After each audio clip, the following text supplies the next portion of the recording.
ஓம் ஸ்தாபகாய ச தர்மஸ்ய சர்வதர்மஸ்வரூபிணே அவதார வரிஷ்டாய ராமகிருஷ்ணாய தே நமः. குருர் பிரம்மா குருர் விஷ்ணு குருர் தேவோ மகேஸ்வரः குரு சாட்சாத் பரபிரம்ம தஸ்மை ஸ்ரீ குரவே நமः. ஓம் அமிர்தேஸ்வரியே நமः.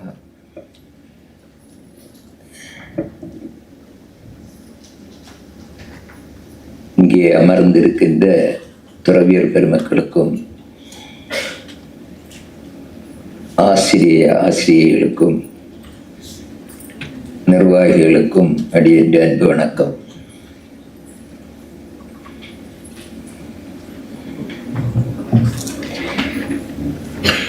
பன்னிரண்டு 50 வரை நாம் பேசணும் இல்லையா? இல்லையா? அப்படித்தானே? இல்லை, நேரம் எவ்வளவு சரியா கரெக்டாக சொன்ன? 12:50 தானே? சரி. இடையில இவங்க ஏதாவது கேள்விகள்லாம் கேட்பாங்களா? 10 நிமிஷம் கேட்பாங்க. அப்போ 12:40 நாம் பிடிக்கணும். 1:00 இருக்கு. கேள்வி கேட்பாங்களா? இல்லை, கேட்பீங்கன்னா தான் நான் அந்த டைம் முடிக்கணும், இல்லைன்னா 1 மணி வரை கூட பேச முடியும். கேட்பீங்களா? கேட்பீங்களா? கேட்க மாட்டீங்க? கேட்க மாட்டேங்கிறாங்க. அந்த இங்க உங்க பள்ளிக்கூடத்தில் உங்களுடைய மாணவர்களை கேள்வி கேட்க அனுமதிக்கிறது உண்டா? மாணவர் கேட்கிறாங்களா? உங்களை பார்த்து பயப்படலையா? சரி, இப்ப என்ன பார்த்து நீங்க ஒன்றும் பயப்படலையே, கேள்வி கேட்பீங்க தானே? சரி. இப்போ இன்னைக்கு சுவாமி சொன்னாங்க தினசரி வாழ்வில் கீதை அப்படின்னு சொல்லி தான் இன்னைக்கு இந்த செக்ஷன் இல்லையா? அப்படித்தானே? சரி. இப்போ நான் கீதையை பற்றி சொல்லணுமா அப்படின்னு கேட்டேன். கீதையை பற்றி சொல்லலாம், பொதுவான விஷயங்களும் சொல்லலாம் அப்படி சொல்லியிருக்காங்க. இப்போ இது 3வது நாளா? 2வது நாள். இப்போ என்னெல்லாம் சொல்லியிருக்காங்கன்னு எனக்கு தெரியாது கீதையில, இல்லையா? அதனால அது ஒரு என்ன சொல்லணும் அப்படிங்கிறத நான் முடிவு பண்ணுறதும் கஷ்டம். ஏன்னா என்னதான் சொல்லியிருக்கீங்கன்னு நான் திருப்பி சொன்னதையே சொன்னால் இந்த நீங்கள் என்ன நினைப்பீங்க, வந்தவங்கலாம் அரைச்சமாவே அரைக்கிறாங்க அப்படின்னு நீங்கள் நினச்சிட்டு இருந்தீங்கன்னா உள்ள ஒன்றும் போகாது. ஆனாலும் பரவாயில்ல, நான் எனக்கு என்ன தெரியுமோ அதை சொல்லிடுறேன். கீதையை பற்றி நாம் தெரிஞ்சிருக்கிற விஷயம், கீதைன்ற பெருமை நாம் புரிஞ்சுக்கணும். அதை புரிஞ்சுட்டா தான் அதுக்கு மேலே ஒரு பிடிப்பு வந்தால்தான் அதை படிக்கணும்னு நமக்கு எண்ணம் வரும். ஏன்னா நம்ம பொறுத்த மட்டில், பொதுவாக ஹிந்துக்களை பொறுத்த மட்டில், சனாதனிகளை பொறுத்த மட்டில் என்ன விஷயம் அப்படின்னு சொன்னா, அவங்க ஒண்ணுமே படிக்க மாட்டாங்க. இந்து மத நூல்களை பற்றி அவங்க தெரிஞ்சுக்கவே மாட்டாங்க. அதை பற்றி தெரியணுங்கிற ஆர்வமும் இல்லை. ஏன்னா இந்து மதம் என்னங்கிற பற்றி தெரிஞ்சுக்கணும்னு ஆர்வம் கிடையாது. உங்களுக்கு இருக்குமா இருக்கும், நீங்க இந்த இதுல அமிர்த வித்யாலயில ஆசிரியர்களாக பணியாற்றுறதுனால உங்களுக்கு இருக்குமா? நான் பொதுவாக இந்துக்களை பற்றி சொல்றேன், உங்களை பத்தி இல்லை. அதனால நீங்க உங்களை தான் நான் சொல்றேன்னு நினைச்சிடக்கூடாது. நான் ஏதாவது சொன்னேன்னாலும் நீங்க என்ன நினைச்சுக்கணும், சாமி எங்களை சொல்லல இந்துக்களை சொல்றாங்கன்னு நினைச்சுக்கணும், சரியா? அதனால சாமி மேல கோபம் வரக்கூடாது. இப்போ இந்துக்களை பொறுத்த மட்டும் இந்து மதம்னா என்னங்கிறத பற்றியே தெரியாது இந்துக்களுடைய. இப்போ நான் சாதாரணமா எல்லா கூட்டங்கள்லையும் கேட்கறது உண்டு, இங்க வந்திருக்கிறதுல யாராவது வேதக்காரங்க இருக்காங்களா? இல்லையே. இல்ல, உறுதி தானே? சரி. இல்ல, அவங்க 1-2 பேர் கை தூக்குறாங்க.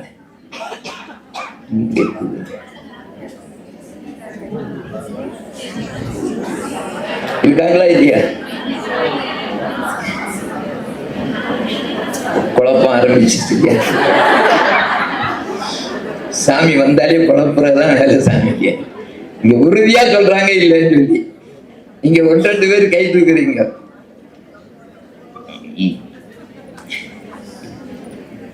நான் எப்படி எடுத்துக்கலாம்? வேதக்காரங்க இருந்தா கை தூக்குங்க.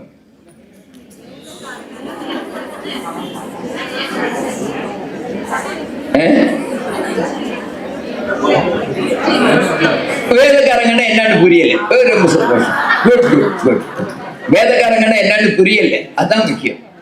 அதனால்தான் நான் சொல்றேன், நம்முடைய இந்துக்கள் எல்லாம் நம்ம சமயத்தை பற்றி தெரியாம இருக்காங்க. வேதக்காரங்க என்னன்னே புரியல. இப்ப நான் ஒரு கேள்வி கேட்கிறேன், நீங்க எந்த அளவுக்கு பதில் சொல்றீங்கப்பா? நீங்க என்ன கடைசியில 10 நிமிஷம் தான் கேட்க போறீங்க, நான் முழுக்க கேட்க போறேன், 1 மணி நேரம் கேட்க போறேன். நீங்க உங்களுடைய மாணவர்களை எவ்வளவு கஷ்டப்படுத்தி இருப்பீங்க கேள்வி கேட்டு, உங்களை சும்மா விடக்கூடாது இல்லையா? இப்போ முஸ்லிம் மதத்தினுடைய அடிப்படை நூல் அது. Very good. கிறிஸ்தவ மதத்தினுடைய அடிப்படை நூல், ஹிந்து மதத்தினுடைய அடிப்படை நூல் பகவத்கீதை. வேதங்கிறாங்க, பகவத்கீதைங்க, வேற ஏதோ ஒரு வருது. பிரஸ்தானத்திரயம். எதை நாம அடிப்படையா எடுத்துக்கலாம்? பிரஸ்தானத்திரயத்தையா, வேதத்தையா, பகவத்கீதையா? நீங்க 3 நீங்க சொல்லியிருக்கீங்க. அங்க பகவத்கீதை பாப்பா, பகவத்கீதைன்னு சொல்றவங்க எல்லாம் கை தூக்குங்க. இத்தனை பேர் இருக்கீங்க, கைகளை கொடுங்க. பிரஸ்தானத்திரயம் சொல்றவங்க எல்லாம் கை தூக்குங்க. அது 2-3 பேர் இருக்காங்க. வேதங்கள் சொல்றவங்க எல்லாம் கை தூக்குங்க. இதுல 2 கட்டானே நிறைய இருக்கு, கை தூக்காதவங்க. இப்போ பாருங்க, கிறிஸ்தவ மதத்துல அடிப்படை நூலை கேட்டா நமக்கு பிரச்சனை வரலை, முஸ்லிம் மதத்தினுடைய அடிப்படை நூலை கேட்டா நமக்கு பிரச்சனை வரலை, இந்துக்களுடைய அடிப்படை நூலை கேட்டா நமக்குள்ள பிரச்சனை. வேதங்கிறாங்க, பகவத்கீதைங்கிறாங்க, பிரஸ்தானத்திரயங்கிறாங்க. இந்த பிரஸ்தானத்திரயம்னு ஒண்ணு சொன்னாங்களே, இந்த பிரஸ்தானத்திரயம்னா என்னன்னு எத்தனை பேருக்கு தெரியும்? தெரியாது. பாத்தீங்களா? இதுதான் இந்துக்களுடைய நிலைமை. நான் இந்துக்களுடைய நிலைமை என்னன்னு சொல்றேன், உங்களை சொல்லல, இந்துக்களை சொல்றேன். இந்துக்களுடைய நிலைமை என்னன்னு சொல்றதுக்காகத்தான் இதை கேட்டேன். பிரஸ்தானத்திரயம்னா என்னன்னே தெரியாது. ஆனா நாம எல்லாரும் இந்துக்கள். பிரஸ்தானத்திரயம்னா இந்து மதத்துல மிக முக்கியமான 3 நூல்கள். அப்படித்தானேமா? யார பிரஸ்தானத்திரயம் சொன்னாங்க? அப்படித்தானே? சரி, இதெல்லாம் நீங்களே சொல்லிடுங்க. உபநிடதங்கள், பிரம்மசூத்திரம், பகவத்கீதை. இந்த பிரஸ்தானத்திரயம் அப்படின்னு சொன்னா உபநிடதங்கள், பிரம்மசூத்திரம், பகவத்கீதை, இந்த 3 தான் பிரஸ்தானத்திரயங்கள். இப்ப அந்த பகவத்கீதைன்னு சொன்ன குரூப்ல இதையும் கூட சேர்த்துட்டாங்க. ஆனா இதுக்கு எல்லாமே அடிப்படை என்னன்னா, நம்முடைய அடிப்படை நூல் வேதங்கள் தான். இந்துக்களுடைய அடிப்படை நூல் என்னதான்? வேதங்கள் தான். விவேகானந்த சுவாமி சொல்றார், ஸ்ருதிக்கு மாறாக ஸ்மிருதியில் ஏதாவது சொல்லப்பட்டால் தள்ளுபடி அப்படிங்கிறார். ஸ்ருதி அப்படிங்கிறது வேதம், ஸ்மிருதி அப்படிங்கிறது வேதத்தை தழுவி எழுதிய நூல்கள் எல்லாம் ஸ்மிருதி. அது இதெல்லாம் வரும்னா இந்த இதிகாசங்கள், புராணங்கள், இதெல்லாமே ஸ்மிருதியில வந்துடும்.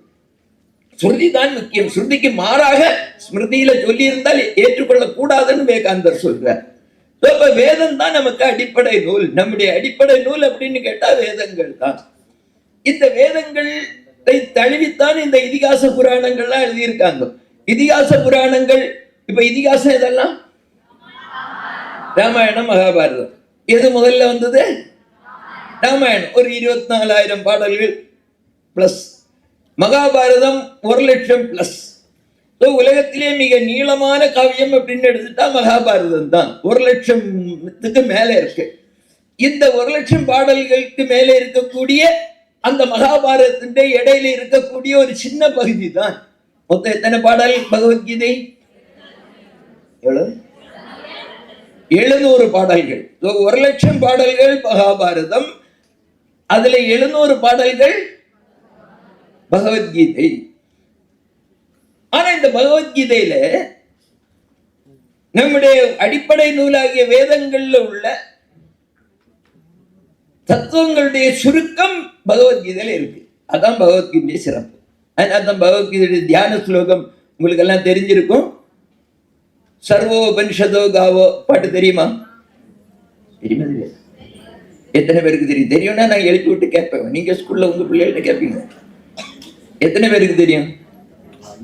1 2 3 4 5 6. பரவாயில்ல, நான் கேட்க மாட்டேன் இப்போ. ஏன்னா நான் முதல்ல கேட்க மாட்டேன்னு சொன்னா எல்லாருக்கும் தெரியும். சர்வோபனிஷதோ காவோ அப்படின்னா பசு ஊமைப்படுத்துறாங்க.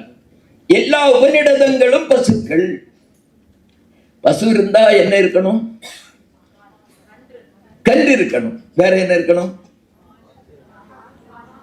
என்ன இருக்கணும்? பால் இருக்கணும்.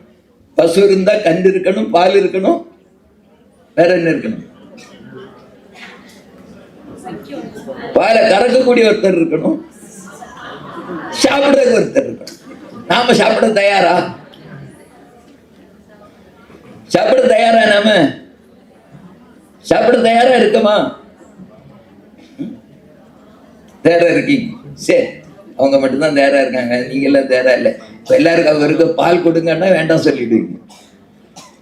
சர்வோபனிஷதோ காவோ தோக்தா கோபால நந்தனக பார்த்தோ வல்ச சுதிர் போக்தா துத்தம் கீதாமிருதம் மகது அப்படின்னு சொல்லியிருக்கு. அவர் தியான ஸ்லோகத்தில் கீதையுடைய பெருமையை சொல்றதுக்காக சொல்றார். சர்வ உபனிஷதோ காவோ, எல்லா உபநிடதங்களும் பசுக்கள். மொத்த எத்தனை உபநிடதங்கள் உண்டு?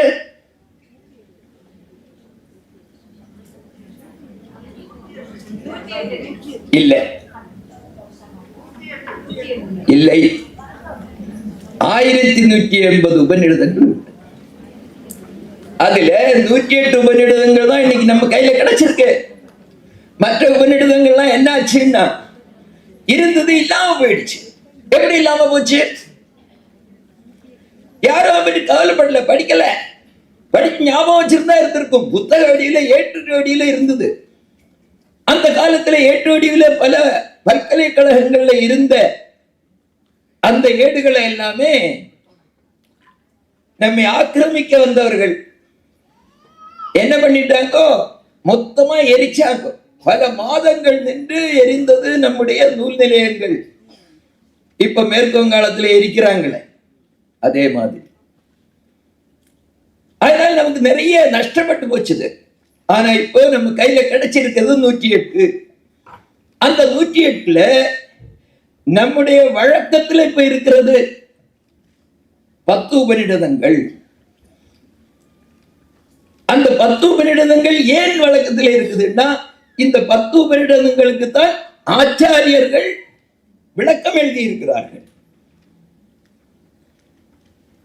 எத்தனை உபநிடத்துக்கு? 10 உபநிடத்துக்கு. தெரியுமா எந்த 10 உபநிடதம் இதெல்லாம் சொல்லி? யாராவது ஒருத்தர் மட்டும் எழுப்பி சத்தமா சொல்லுங்க. சத்தம் உள்ளவங்க சொல்லணும்.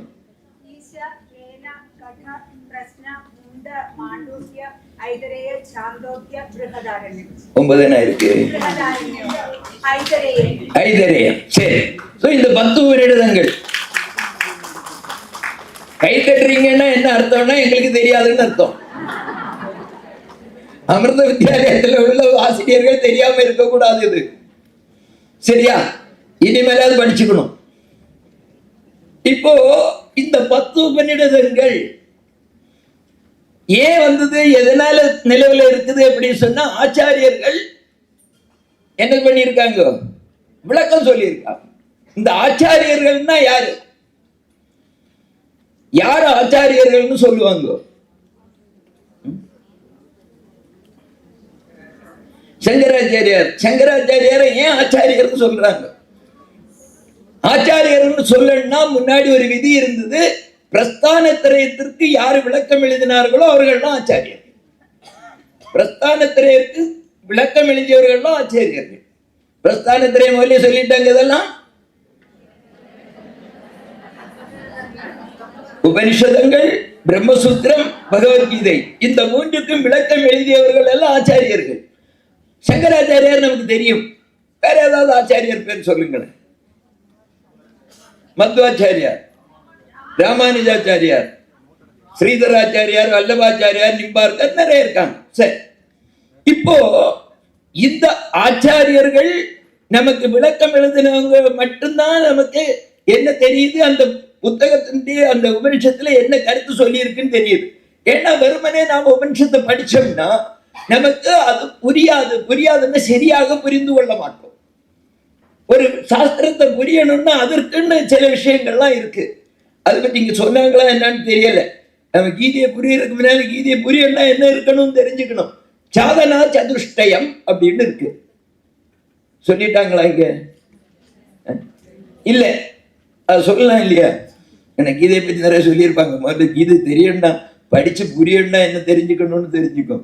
ஒரு சாஸ்திரத்தை புரிஞ்சுக்கணும்னா 4 தகுதி நமக்கு இருக்கணுமா? என்னெல்லாம் தகுதி எப்படின்னா, முதல்ல வேண்டியது விவேகம். என்ன வேணும்? விவேகம். அடுத்தது வைராக்கியம். அடுத்தது சமாதி சட்க சம்பத்தியர். 4வது முமுட்சுத்துவம். இந்த 4ம் இருந்தால்தான் ஒரு சாஸ்திரத்தை முழுமையாக நாம புரிஞ்சுக்க முடியும், தெரிஞ்சுக்க முடியும் சொல்றாங்க. எதெல்லாம்?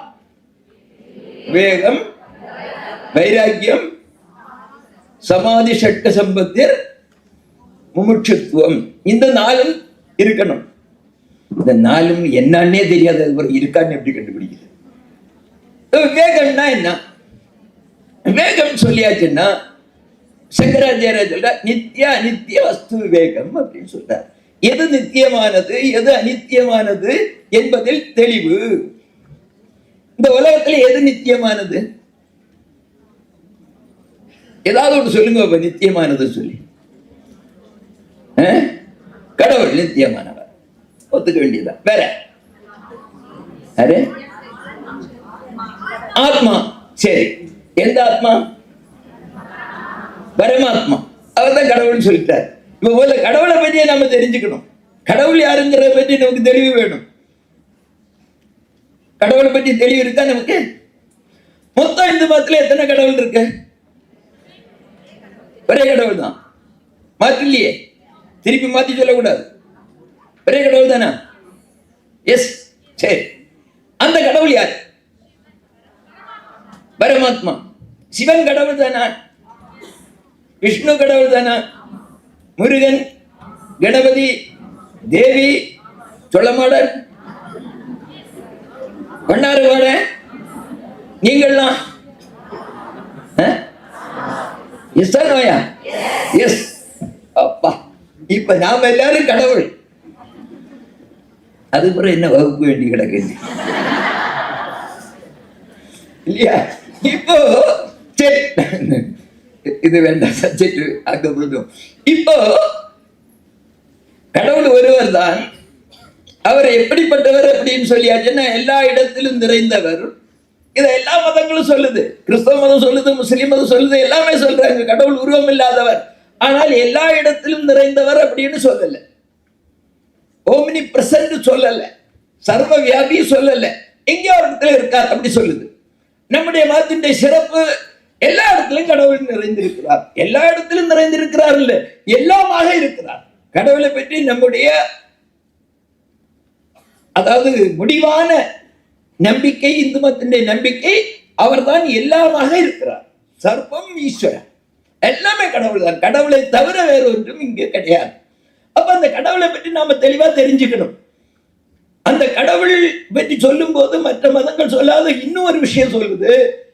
அவர் உருவம் இல்லாதவர்ங்கிறது ஒற்றுமை இருந்தா கூட இந்து மதம் சொல்ற விசேஷம் என்னன்னா, நீ எந்த வடிவத்தில் எந்த நாமத்தில் வழிபடுகின்றாயோ அந்த நாமத்தில் அந்த வடிவத்தில் கடவுள் முன்னால் வருவார். இதுல நமக்கு நம்பிக்கை இருக்கா? கடவுள் நம்ம முன்னாடி வந்து காட்சி தருவார் நம்பிக்கை இருக்கா? இருக்கா இல்லையா தெரியலையே. காலையில எல்லாம் நல்லா சாப்பிட்டீங்க தானே? நல்லா சாப்பிட்டீங்க தானே? அருமையான சாப்பாடு கொடுத்தாங்க எனக்கு இங்க வந்த உடனே. அதனால நல்ல கொஞ்சம் சத்தமா சொல்லுங்களேன். கடவுள் நம்ம முன்ன காட்சி தருவார்னு நம்பிக்கை இருக்கா? இருக்குதானே? கடவுளை பார்த்தா நல்லது தானே? நல்லது தானே? நம்ம வேண்டியதெல்லாம் கிடைச்சிடும் தானே? என்னைக்காவது கடவுளை பார்க்கணும்னு ஆசைப்பட்டிருக்கீங்களா?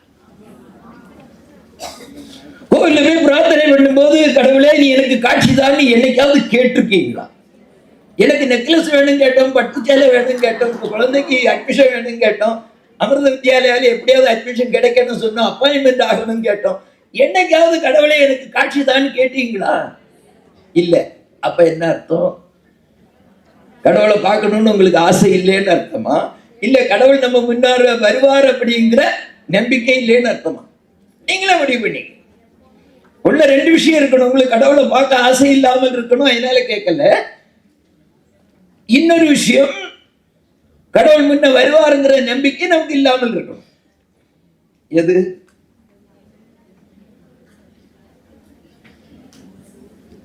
ரெண்டுமே அப்படிதானே? இப்போ நம்ம முன்னாடி கடவுள் வருவாருங்கிற நம்பிக்கை இல்லைங்கிறது ஒண்ணு, இன்னொன்னு கடவுளை பார்க்க வேண்டும் என்ற ஆர்வம் நமக்கு இல்லை. ஏன் இல்லை அப்படிங்கிறதை நாம தெரிஞ்சுக்கணும். ஏன் இல்லைன்னா நாம அந்த அளவிற்கு உலக பொருட்கள்ல, உலக இன்பங்களில, உலக விஷயங்கள்ல ஆசையோட இருக்கிறோம், பற்றுதலோட இருக்கிறோம் இல்லையா? நமக்கு வேற நெக்லஸ் வேண்டி இருக்குது, பட்டு சாரி வேண்டி இருக்குது, அட்மிஷன் வேண்டி இருக்குது, நோய் மாற வேண்டி இருக்குது, இதெல்லாம் தேவை இருக்குது. ஆனா யார் மட்டும் வேண்டாம்?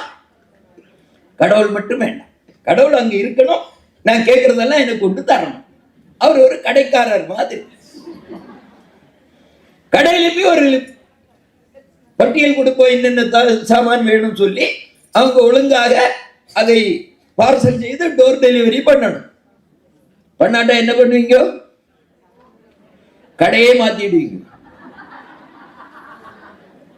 சிவா ஸ்டோர்ல பட்டியல் கிடைக்கல அப்படின்னா விஷ்ணு ஸ்டோர், இல்லாட்டா முருகா ஸ்டோர், கணபதி ஸ்டோர், தேவி ஸ்டோர், இல்லாட்டா ஜோசப் ஸ்டோரோ, முல்லா ஸ்டோரோ.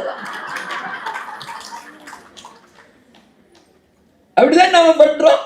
நம்ம ஊர்ல இருக்கக்கூடிய சின்ன ஆலயத்தில் இருக்கக்கூடிய கடவுள் கேட்போம், எனக்கு வயிற்று வலி கொணாகணும்னு. கொணாகலையாட்டா அடுத்த பக்கத்தில் இருக்கக்கூடிய ஒவ்வொருத்தரும் ஒவ்வொரு பகுதியில இருந்து வந்திருக்காங்க. அதனால நான் கரெக்டா எந்த கோவில்னு சொல்ல முடியாது. உங்க பகுதியில் அது பெரிய கோவில், பெரிய கோவில். கடைசியில ஹோல்சேல் ஏஜென்ட் திருப்பதி. அதுக்கு அதுலயும் முடியலையாட்டா வேளாங்கண்ணியா நாகூரம். இதுதானே நம்முடைய நிலைமை. இப்படித்தானே இருக்கும். ஏன்? கடவுளுடைய உண்மையான தன்மையை நாம புரிஞ்சுக்கல, நமக்கு யாரும் சொல்லி தரல, நாம தெரிஞ்சுக்கல. அதனால கடவுளை நாம ஒரு கடைக்காரர் நினைக்கிறோம். கடையை மாத்துற மாதிரி கடவுளையே மாத்துறோம். அப்படிதானே? கடவுள் நாம கேட்கிறதெல்லாம் தரக்கூடிய கடைக்காரர் இல்லை. கடவுளை பற்றி சொல்லும் போது பால் நினைந்தூட்டும் தாயினும் சாலப்பரியுடையவர் அப்படின்னு சொல்லியிருக்கு. பால் நினைந்தூட்டும் தாயினும் சாலப்பரியுடையவர். குழந்தை அழ வேண்டாம், சும்மா படுக்க வச்சு படுக்க வச்சுட்டு போய் அம்மா வீட்டுல வேலை செஞ்சுட்டு இருப்பாங்க, குழந்தை தூங்கு அல்லது எழுப்பி விளையாடிட்டு இருக்குது. ஆனா கூட 1 மணி நேரம் ஆனா அம்மா எந்த வேலையில இருந்தாலும் அம்மாவுக்கு ஞாபகம் வரும், ஐயோ குழந்தை சாப்பிட்டு 1 மணி நேரம் ஆயிடுச்சே பால் கொடுக்கலையேன்னு சொல்லி எல்லா வேலையும் ஒதுக்கி வச்சுட்டு வந்து பால் கொடுப்பாங்க இல்லையா? அப்படிதானே? அப்படிப்பட்ட தாயை விட நம்முடைய கருணையாக இருக்கிறாரா யாரு? கடவுள். அப்போ இந்த அம்மா மாட்டெல்லாம் கேட்கணும் ஒரு கேள்வி. நீங்க எல்லாம் உங்க குழந்தை கேட்கறதெல்லாம் வாங்கி கொடுப்பீங்களா? கேட்கலாம் வாங்கி கொடுப்பீங்களா? இல்ல, கொடுக்க மாட்டீங்க தானே? அப்படி ஏதாவது கொடுத்தீங்கன்னா அந்த அம்மா நல்ல அம்மா இல்லைன்னு அர்த்தம், மோசமான அம்மான்னு அர்த்தம். குழந்தை கேட்கறதெல்லாம் வாங்கி கொடுத்தீங்க. குழந்தைக்கு என்ன வாங்கி கொடுப்பீங்க? எது வாங்கி கொடுப்பீங்க? எது தேவையோ, எது நல்லதோ அதை வாங்கி கொடுப்பீர்கள் இல்லையா? அப்ப நல்ல அம்மான்னு அர்த்தம். நீங்களாம் நல்ல அம்மாக்கள் தான். இப்போ கடவுள் நம்ம அம்மாவோட அன்பா இருக்காராம். அப்ப நாம கேட்டதெல்லாம் தருவாரா? தரமாட்டார். நாம கொடுக்கிற பட்டியல் எல்லாம் ஒழுங்கா வருமா? வராது. எது மட்டும்தான் வரும்? எது நமக்கு நல்லதோ அது மட்டும்தான் நமக்கு வரும். அப்படித்தானே? அப்போ அந்த நம்பிக்கை நமக்கு இருந்தாச்சுன்னா கடையை மாத்துற மாதிரி கடவுளை மாத்துவோமா? மாத்த மாட்டோம். எது எனக்கு கிடைக்கின்றதோ அது என்னுடைய நன்மைக்காக கடவுள் கொடுப்பது, அதை பிரசாதமாக நான் ஏற்றுக்கொள்ள வேண்டும். அந்த நன்மை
அழியாத கேட்கிறோம் அப்படின்னா நமக்கு நித்திய அநித்திய வஸ்து வேகம் இல்லை. அழியக்கூடியதெல்லாம் கேட்கிறோம். நீங்க கேட்கக்கூடிய ஆபரணங்கள் அல்லது உடைகள் அல்லது பட்டம் பதவி இதெல்லாம் நமக்கு எப்பவும் நிரந்தரமா? இதெல்லாம் அழியக்கூடியதா அழியாததா? அழியக்கூடியது. இப்போ நாம அழியாததை கேட்கிறோமா? கடவுளை கேட்கிறோமா? கேட்கல. காரணம் என்னன்னா நமக்கு விவேகம் இல்லைன்னு அர்த்தம். எது இல்லைன்னு அர்த்தம்? விவேகம் இல்லைன்னு. விவேகம் இல்லைங்கிறதுக்கு ஒரு காரணம் என்னன்னா நாம நம்ம பற்றி தெரிந்து கொள்ளவில்லை. நம்ம பற்றி நாம யாருன்னு தெரிஞ்சுக்கல. நீங்க யாருன்னு உங்களுக்கு தெரியுமா தெரியாதா? தெரியுமா தெரியாதா? தெரியும் சொன்ன சாமி ஏதாவது வேண்டாத்தன கேள்வியும் கேட்பாரு. அதனால அதுவும் சொல்ல முடியாது, தெரியாதுன்னு சொல்ல முடியாது. என்ன பண்ணலாம்னு ஆலோசிக்கிறாங்க. சரி, இப்போ நான் ஒரு இது கேட்கிறேன். நமக்கு தெரிஞ்ச விஷயமே பேசுவோம். நமக்கு எல்லாருக்கும் உடம்பு இருக்கு. இருக்கா? இருக்கு. உயிர் இருக்கு. கண்டிப்பா இருக்கா? உயிர் இருக்கா? இங்க இருக்கா? வீட்டுல இருக்கா? இங்கதான் இருக்கு. நாம எல்லாரும் ஒரு நாள் என்ன ஆகும்? செத்து போயிடுவோம்.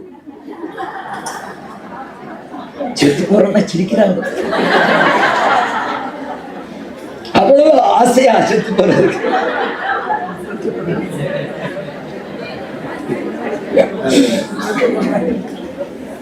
சரி, உயிர் இருக்கு, உடம்பு இருக்கு, உயிர் இருக்கு, செத்து போ, மாற்றமில்லை. சரி, அடுத்து நான் ஒரு கேள்வி கேட்கிறேன். இவ்வளவு நேரம் எஸ்ஆர்னோ தான். அடுத்த கேள்வி கேட்கறது நீங்க கொஞ்சம் ஆலோசிச்சு சொல்லணும். நான்ங்கிறது உடம்பா உயிரா?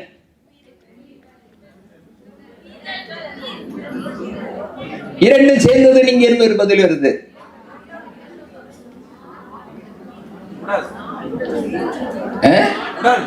உடம்பு உடம்புன்னு சொல்றாங்க, ஆன்மா சொல்றாங்க. நான் ஆன்மா உயிர் எல்லாம் ஒண்ணுன்னே வச்சுக்கோம். இங்க உயிருக்கு பதிலா ஆன்மாங்கிற பேரை சொல்லிக்கலாம், உயிரை ஆன்மான்னு சொல்லிக்கலாம். அதனால ஆன்மான்னே வச்சுக்கோ. சரி, ஆன்மா. இப்போ நானுங்கிறது உடம்பு அப்படின்னு கை தூக்கணும். ஒரு 10-15 பேர் இருக்கா. நானுங்கிறது ஆன்மா.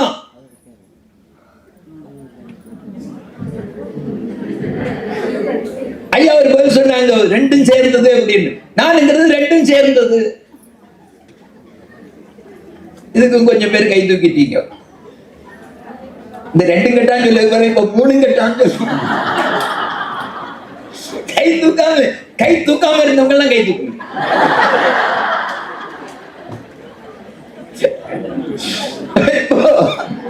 நமக்கு தெளிவில்லைன்னு அர்த்தம். என்ன பரவாயில்ல, கை தூக்காம இருந்து தெரியாதுப்பா, அதனால நான் கை தூக்கல. அதனால அதுல தப்புன்னு கிடையாது, அதுல தப்பு இல்லை. சோ இப்போ நான் இப்ப இதுல இருந்து பேசிட்டு இருக்கிறேன். டப்புன்னு போயிடுச்சு, உயிர் போயிடுச்சு. ரொம்ப சந்தோஷம். 12 மணிக்கே விட்டுடுவாங்க, 1 மணி வரை பிடிச்சி வைக்கிறது எல்லாம். இல்ல, இந்த உடம்புல இருக்கு. எல்லாரும் என்ன சொல்லுவாங்க? ஐயோ சாமி போயிட்டாரு சொல்லுவீங்களா? சொல்ல மாட்டீங்களா? உடம்பு இதுல இருக்கும். ஆனா கூட நீங்க என்ன சொல்லுவீங்க? போயிட்டாருன்னு சொல்லுவீங்க. சோ உடம்பு இருந்தா கூட உங்க ஊர்ல எடுத்துங்க, யாராவது இருந்தா ஐயோ போயிட்டாரே, காலையில தான் பார்த்து பேசினேன், அப்படி போயிட்டாரே அப்படி சொல்லி சந்தோஷத்துலயும் சொல்லுவோம். அப்போ உண்மையிலேயே உடம்பு நான் அப்படின்னா உடம்பு இருக்கும்போது அவர் இருக்காரு தானே சொல்லணும். ஆனா அப்படி சொல்லல இல்லையா? அப்ப உண்மையிலேயே நானுங்கிறது உடம்பு இல்லை. நல்லா ஞாபகம் வச்சுக்கணும். ஏன்னா உடம்பு இருக்கும்போது அவர் போயிட்டாருன்னு சொல்றோம். உயிர் தான் நான், உயிர் தான் நான். ஒத்துக்கிறீங்களா? ஒத்துக்கிறீங்களா? சரி. ஆன்மா உயிர் ஏதோ ஒரு பேர் வச்சு ஆன்மா தான். இப்ப அடுத்த கேள்வி, இந்த ஆன்மா சாகுமா?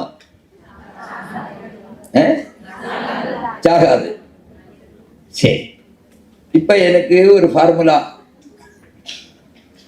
நானுங்கிறது ஆன்மா,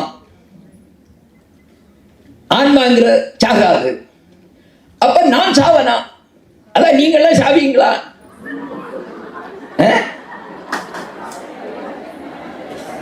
சாவீங்களா சாக வேண்டீங்களா? சாக மாட்டோம். அவன் 5 வருஷம் கழிஞ்சாதான் கட்சி மாறுவான். நீங்க 5 நிமிஷத்துல சாவான் அங்க இல்ல சாகவே மாட்டேங்கிறாங்க.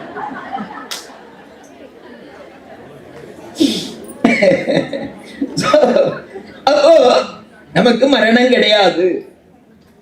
எதுதான் அழியும்? உடல் தான் அழியும். எது அழியாது?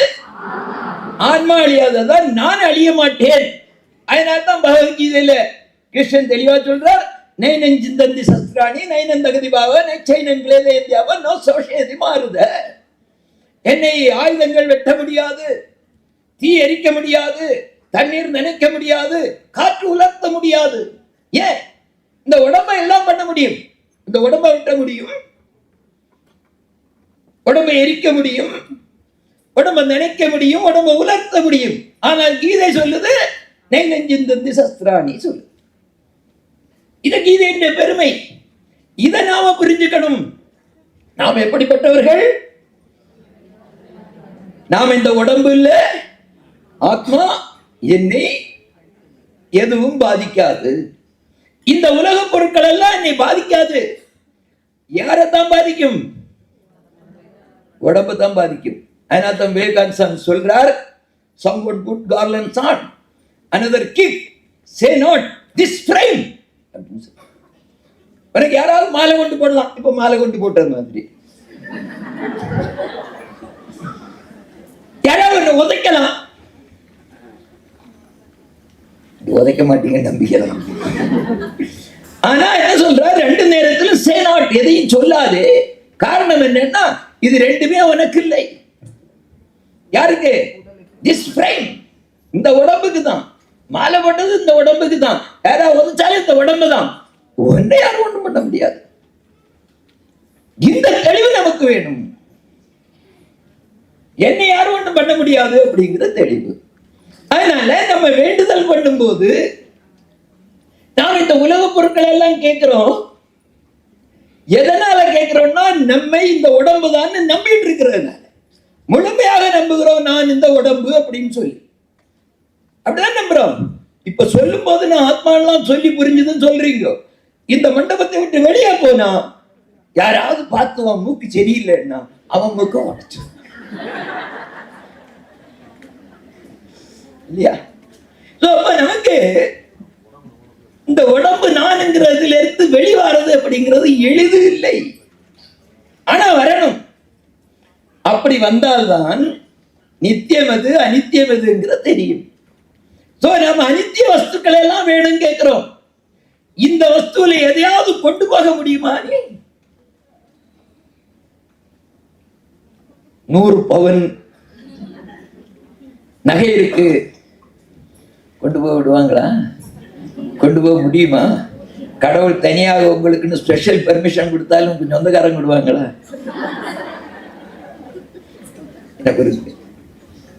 எனக்கு என்ன பிரச்சனைன்னா, நான் இதை பேசிட்டு இருக்க கதை ஞாபகம் வந்துடுதுதான்.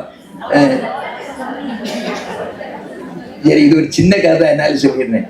ஒரு கணவன் இறந்துட்டா மனைவி இருந்து அழுதுட்டு இருக்கான். ஐயோ போயிட்டியே நான் முதல்ல போயிருக்கணும் அப்படி இப்படி எல்லாம் அழுதுட்டு இருக்கான். கடைசியில போகும்போது என்ன பண்ணிடுவாங்க? இருக்க நகை இதெல்லாம் கலத்திடுவாங்க. எல்லாம் கலத்திட்டு அவனை தூக்கிட்டு போறதுக்கு ரெடி ஆயிடுச்சு. பார்த்தா ஒரு மோதிரம் மட்டும் கலத்த முடியல. மனைவி இருந்து அழுதுட்டே இருக்கா. ரொம்ப பறி வச்சு அழுதுட்டு இருக்காங்க. ஐயோ போயிட்டியே நாம பெருக்கலாமே, எல்லாம் போச்சே அப்படின்னு சொல்லி மோதிரம் கலத்த முடியல. அப்போ என்ன பண்றது அப்படின்னு சொன்னாங்க. ஒருத்தர் சொன்னாரு, அந்த தங்க வேலை செய்யற அவங்கள கூட்டிட்டு வந்து மோதிரத்தை வெட்டி எடுத்துருவோம். மனைவி காதுல விழுந்துடுச்சு. மோதிரத்தை வெட்டாது, இங்க விரல வெட்டுவோம். ஏன்னா மோதிரத்தை விட்டா திருப்பி அதை பற்ற வைக்கணும், அதுல சேதாரம் செய்கூலி எவ்வளவு பிரச்சனை இருக்கு. விரல வெட்டினா என்ன ஆகும்? அதோட சேர்த்து போயிடும். இது நிலைமையினால ஒன்றும் கொண்டு போக முடியாது. பணம் வராது, பட்டம் வராது, பதவி வராது, நகைகள் வராது, ஒண்ணும் வராது. ரொம்ப நெருங்கின சொந்தக்காரங்கிட்ட 2 பேரு தனியா போறது பயமா இருக்கு. வருவாங்களா? வரமாட்டாங்க. போகும்போது வெறுங்கையோட போக வேண்டியிருக்கு. ஏன் வெறுங்கையோட போறோம் அப்படின்னு சொல்லியாச்சுன்னா, நித்தியம் எதுங்கிறது தெரியாம அனித்திய வஸ்துக்களை எல்லாம் தேடிக்கொண்டதுனால வெறுங்கையோட போக வேண்டியிருக்கு. நீங்க உடம்புக்காக நிறைய சம்பாதிச்சீங்க, உடம்பு அழகுபடுத்துறீங்க, கண்ணாடியும் சீப்பும் முகமும் பவுடரும் சேர்ந்து 1 மணி நேரம் குஸ்தி போடுறோம். இப்ப அது போக வேற என்ன டைன்னு ஒண்ணு வந்துருக்கு. இப்ப யாரு சின்ன வயசு யாருக்கு வயசானவங்க தெரிய மாட்டேங்க. அந்த மாதிரி நாம குஸ்தி போடுறோம் நம்ம அழகுபடுத்துறதுக்காக, நம்ம வளர்க்கிறதுக்காக. போட்டுட்டோ ஹார்லிஸ் காம்ப்ளான் ஹார்லிஸ்ல ஒண்ணுக்கு ஒரு ஆள் 5 வயசுக்கு ஒண்ணு, பெரியவங்களுக்கு ஒண்ணு, வயசானவங்களுக்கு ஒண்ணு, என்ன மாதிரி எல்லாம்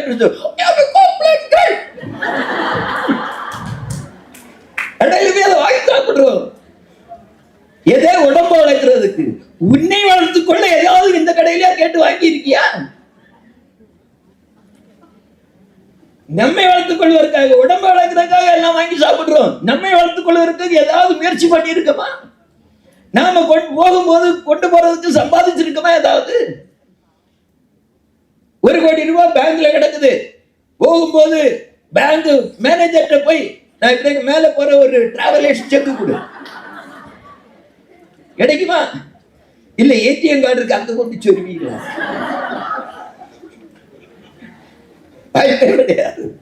அதனால நிலையில்லாதெல்லாம் நாம கேட்கிறோம். நிலையானதை பற்றி நாம கவலைப்படல. ஆனா சாஸ்திரம் புரியணும்னா முதல் தேவை என்னன்னு சொல்லியிருக்காங்க? நித்திய அநித்திய வஸ்து விவேகம். எது நிலையானது எது நிலையில்லாததுங்கிற விவேகம் வேணும். இப்ப புரியுதா நிலையானது எது நிலையில்லாதது எதுன்னு? அப்ப நிலையானது எது? ஆன்மா அல்லது இறைவன், அதுதான் நிலையானது. அதை என்னைக்காவது கேட்டோமா? நாம கேட்கல. அதை கேட்கணும். அதை கேட்கிற மனநிலை வந்தாதான் என்ன புரியும்? சாஸ்திரம் புரியும் அப்படின்னு நான் சொல்லல, சங்கரர் சொல்றார். அடுத்து என்ன அப்படின்னா விவேகம், வைராக்கியம் சொல்றார். இகாமுத்திர பலபோக விராகம் அவர் சொல்றார் விவேக சூடாமணியில. இந்த உலகத்திலையும் மறு உலகத்திலையும் உள்ள அத்தனை பதவிகளிலும் விளக்கம் சொல்ல, எறும்பு முதல் பிரம்மா பரியந்தம் அத்தனையிலும் பற்றுதலின்மை வைராக்கியம் சொல்றார். எதுலையும் நமக்கு பற்றுதல் வரக்கூடாது. இங்க இந்த உலகத்தில் உள்ள பதவிகள் எல்லாம் நான் சிலர் நினைப்பாங்க, அப்படி ஒரு பறவை பறந்து போகிறத பார்த்தோன்னு நான் பறவையாக இருந்தால் கொள்ளாமே நினைக்கப்படாது. சிலர் நினைப்பாங்க, அவங்க மினிஸ்டர் போறார், மினிஸ்டரா இருந்தா கொள்ளாமே, முதலமைச்சரா இருந்தா கொள்ளாமே, வார்டு மெம்பரா இருந்தாலாவது கொள்ளாமே, எந்த பதவியிலும் ஆசை வரக்கூடாதான். அதுதான் வைராக்கியம் சொல்ற. அடுத்த சமம் முதலிய 6 குணங்கள். சமாதி ஷட்க சம்பத்தினா சமம் முதலிய 6 குணங்கள். சமம் அப்படின்னா அகக்கரண தண்டம். சமம்ங்கிறது நம்முடைய மனசை கட்டுப்படுத்துவது. நம்முடைய மனசை நாம சொல்றது மாதிரி கேட்க வைக்கணும். அதை இந்திரியங்கள் வழியாக விடக்கூடாது. இந்திரியங்களுக்கும் அது போகக்கூடாதுன்னா அந்த அளவுக்கு நாம கட்டுப்பாடு இருக்கணும். மனசுல கட்டுப்பாடு இருக்கணும். மனசு நாம சொன்ன மாதிரி கேட்கணும். மனசு என்ன பண்ணணும்? நாம சொல்ற மாதிரி கேட்கணும். கேட்குதா? கேட்கலையே. இங்க இருந்து சாமி பேசுறது கேட்கணும்னு தான் நினைக்கிறோம். ஆனா வேற என்னவோ நினைப்பு வருது. அவர் சொல்லும்போது ஒரு ரிஷி சொல்றாரு, மனசு எத்தனை திசை போகுதுன்னா 10 திசை போகுது. ஒரு இடத்துல உட்கார்ந்து இருக்கும்போது 10 திசையும் பறந்துட்டு இருக்கு. அப்படி நம்முடைய மனசு, விவேகானந்த சுவாமி மனசை பற்றி ஒரு அருமையான விஷயம் சொல்றார். மனம் எப்படின்னா ஒரு குரங்கு மாதிரி. குரங்கு சும்மா இருக்குமா? சும்மா இருக்காது. சும்மா ஏதாவது இப்படி பராண்டிட்டு இருக்கும், ஏதாவது பண்ணிட்டு இருக்கும், சும்மாவே இருக்காது. அந்த மாதிரி அப்படிங்கிறார். சாதா குரங்கு இல்லையா, அது பைத்தியக்கார குரங்கா. இதுவும் போதாதுன்னு அந்த குரங்கு ஒரு தேள் வேற கொட்டிடுச்சான். அதுவும் போதாதுன்னு அது மரத்தடியில இருந்த ஒரு பானை கல்லையும் குடிச்சிருச்சு. அதுவும் போதாதுன்னு ஒரு பேய் பிடிச்சிருச்சான். அப்ப மனசு எப்படிப்பட்டது? பேய் பிடித்த, கல் குடித்த, தேள் கொட்டிய பைத்தியக்கார குரங்கு. சொன்னா கேட்குமா? அது கேட்காது. அதை கட்டுப்படுத்தணுங்கிறார். அதை கட்டுப்படுத்தணும். சமம்ங்கிறது அகக்கரண தண்டம். மனசு நம்ம சொன்னா கேட்கணும். இதுல போகாத இடம் போகக்கூடாது. அதனால தான் விவேகானந்தர் சொல்றார், he conquers all who conquers self அப்படின்னு சொல்றார். he conquers all, அவன் எல்லாவற்றையும் வெற்றி கொள்வான். எப்போ? who conquers self, யார் தன்னைத்தானே வெற்றி கொண்டானோ அப்பொழுது அவன் எல்லாவற்றையும் வெற்றி கொள்வான் அப்படின்னு சொல்ற. அப்ப நாம என்ன பண்ணணும்? முதல்ல நாம நம்மை வெற்றி கொள்ளணும். என்கிட்ட வந்து சிலர் சொல்லுவாங்க, பையன் சொன்னா கேட்கல, பொண்ணு சொன்னா கேட்கல, சாமி கூப்பிட்டு ஏதாவது சொல்லுங்க, சுவாமி சொன்னா சில வேலை கேட்போம். நாம என்ன எப்போ இருக்கா, மாசத்துல ஒருக்கா, வருஷத்துல ஒருக்கா, எப்போது ஒருக்கா கூட்டிட்டு வாங்க. இந்த ஆசிரமத்துக்கு பிள்ளைகளை கூட்டிட்டு வர்றதுக்கு தாய்மார்கள்லாம் பயப்படுறாங்க. ஏன்னா சாமியாரா போயிடக்கூடாது. நான் மேடைகள் எல்லாம் கேட்கறது உண்டு. நிறைய விவேகானந்தர்கள் இந்த உலகத்துல வேணுமா வேண்டாமா? வேணுமா வேண்டாமா? வேணும். நிறைய விவேகானந்தர்கள் வேணும் தானே? கண்டிப்பா வேணும் தானே? ஆனா அந்த விவேகானந்தர் என் வீட்டுல இருந்து வரண்டா, அப்படிதானே? யாராவது பிரார்த்தனை பண்ணும் போது நிறைய விவேகானந்தர்கள் வேணும் சொன்னா என்னால இறைவா என்னுடைய ஏதாவது ஒரு குழந்தை துறவியாக மாறணும், என்னைக்கா பிரார்த்தனை பண்ணீங்களா? டாக்டர் ஆகணும், மருத்துவர் ஆகணும், பொறியாளர் ஆகணும், வழக்கறிஞர் ஆகணும், குறைந்தபட்சம் ஒரு வார்டு மெம்பராவது ஆகணும், என்னைக்காவது ஒரு துறவி ஆகணும்னு பிரார்த்தனை பண்ணீங்களா? இல்ல. அப்போ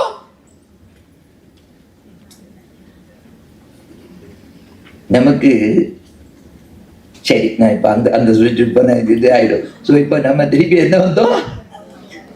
சமம், அதாவது அகக்கரண தண்டம், மனசே அடக்கிறது. தமம் அப்படின்னா புறக்கரண தண்டம். புறக்கரண தண்டம்னா நம்முடைய இந்திரியங்கள். இந்திரியங்கள் எத்தனை உண்டு?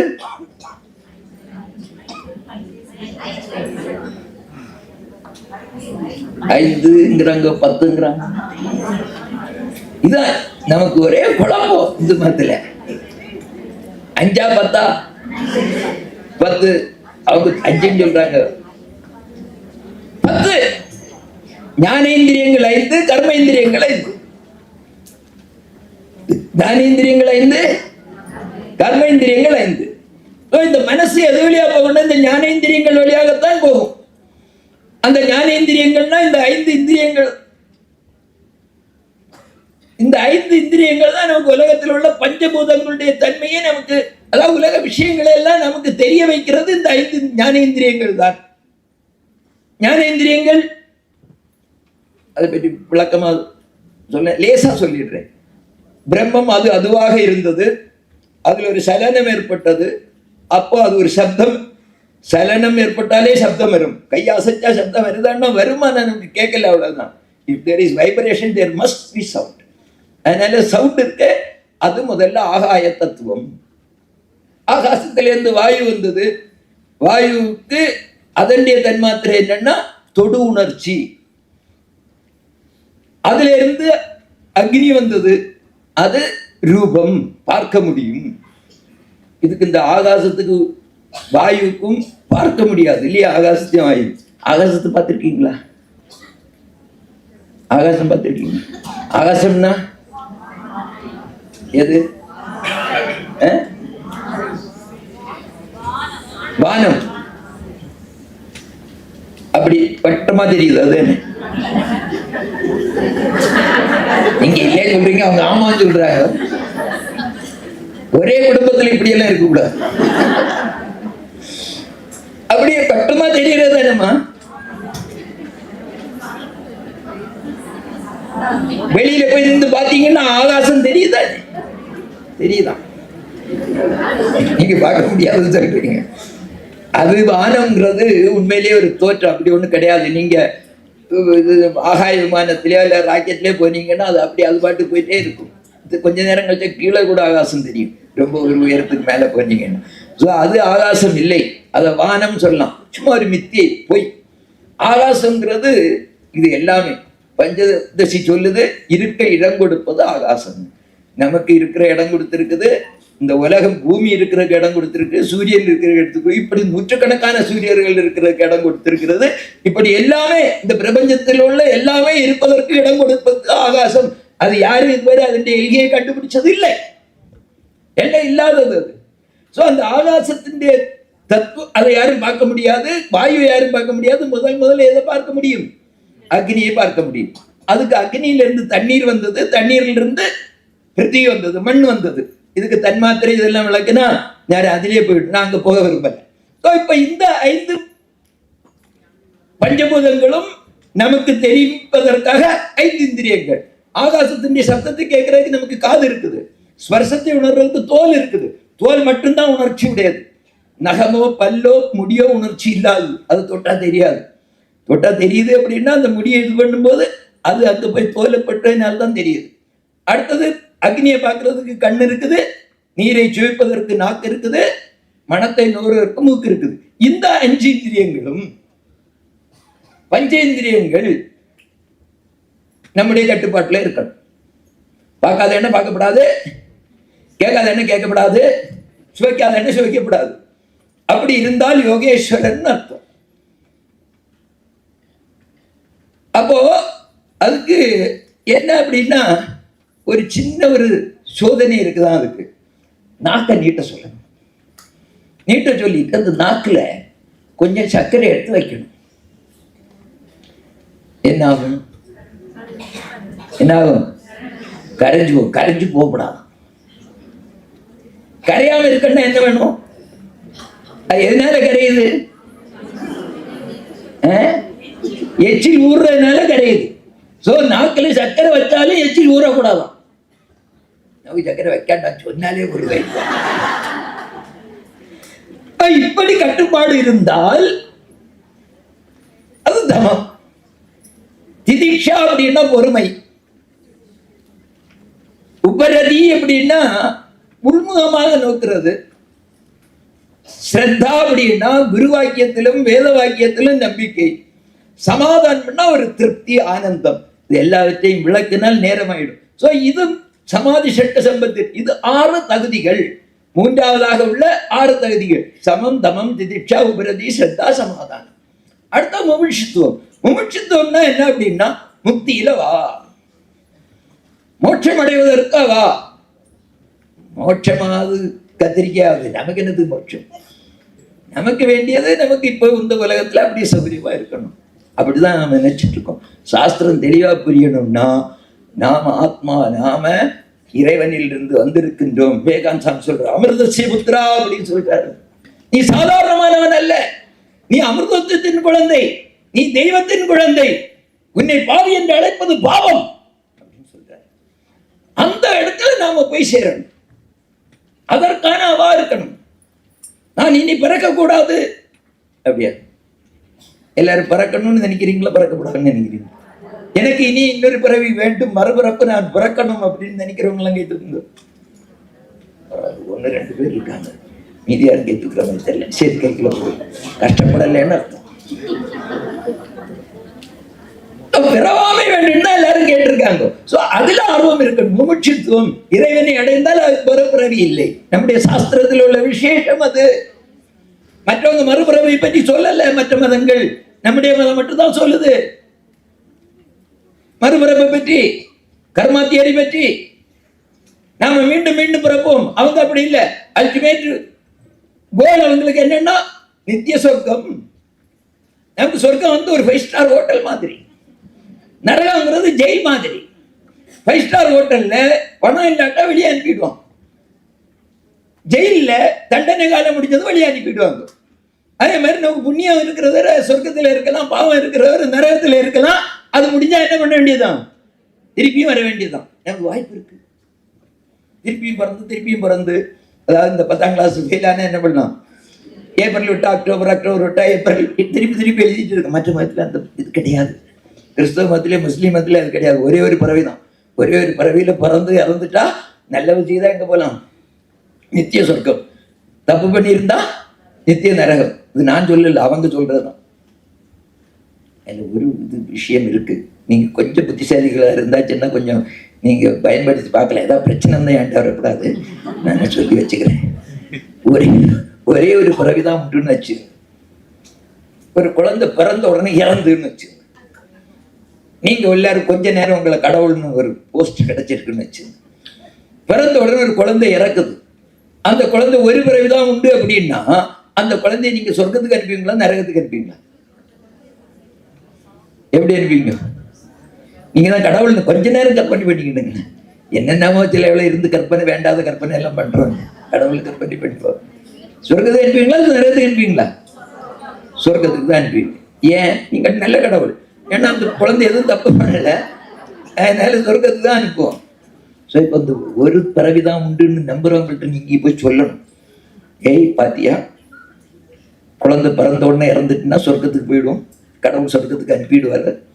அதுக்கு பிறகு பிறந்து திருப்பியும் வாழ்ந்ததுன்னா என்ன ஆகும்? நிறைய தப்பு பண்ண வேண்டியிருக்கும் இல்லையா? உலகத்துல தப்பு பண்றதுக்கு வாய்ப்பு இருக்கா இல்லையா? இருக்கு. அதனால நிறைய தப்பு பண்ண வேண்டி வந்துடும். அதனால என்ன பண்ணணும்? குழந்தை பிறந்த உடனே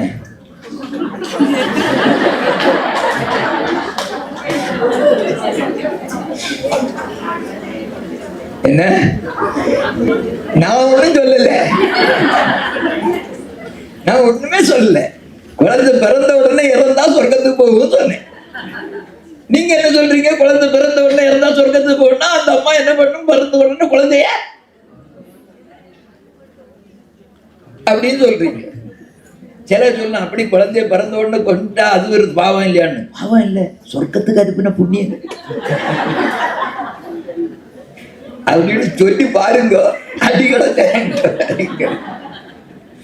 அந்த கொள்கை தப்புன்னு சொல்றேன். ஒரு பிறப்பு தான் உண்டுங்கிற கொள்கை தப்பு, அதுக்காக தான் சொல்றேன். சோ இப்போ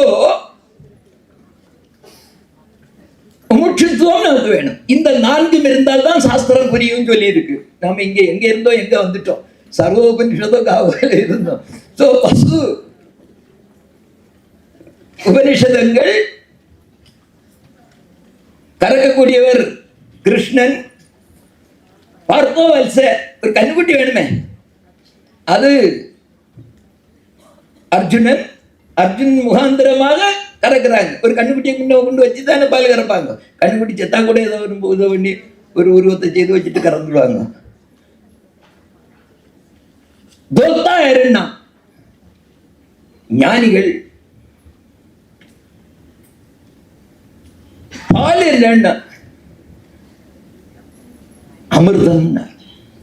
அமிர்தம்னா என்னன்னா, அமிர்தம்னா கேள்விப்பட்டிருப்பீங்க.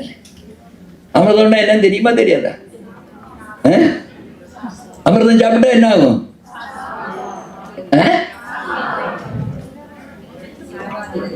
இறப்பு கிடையாது.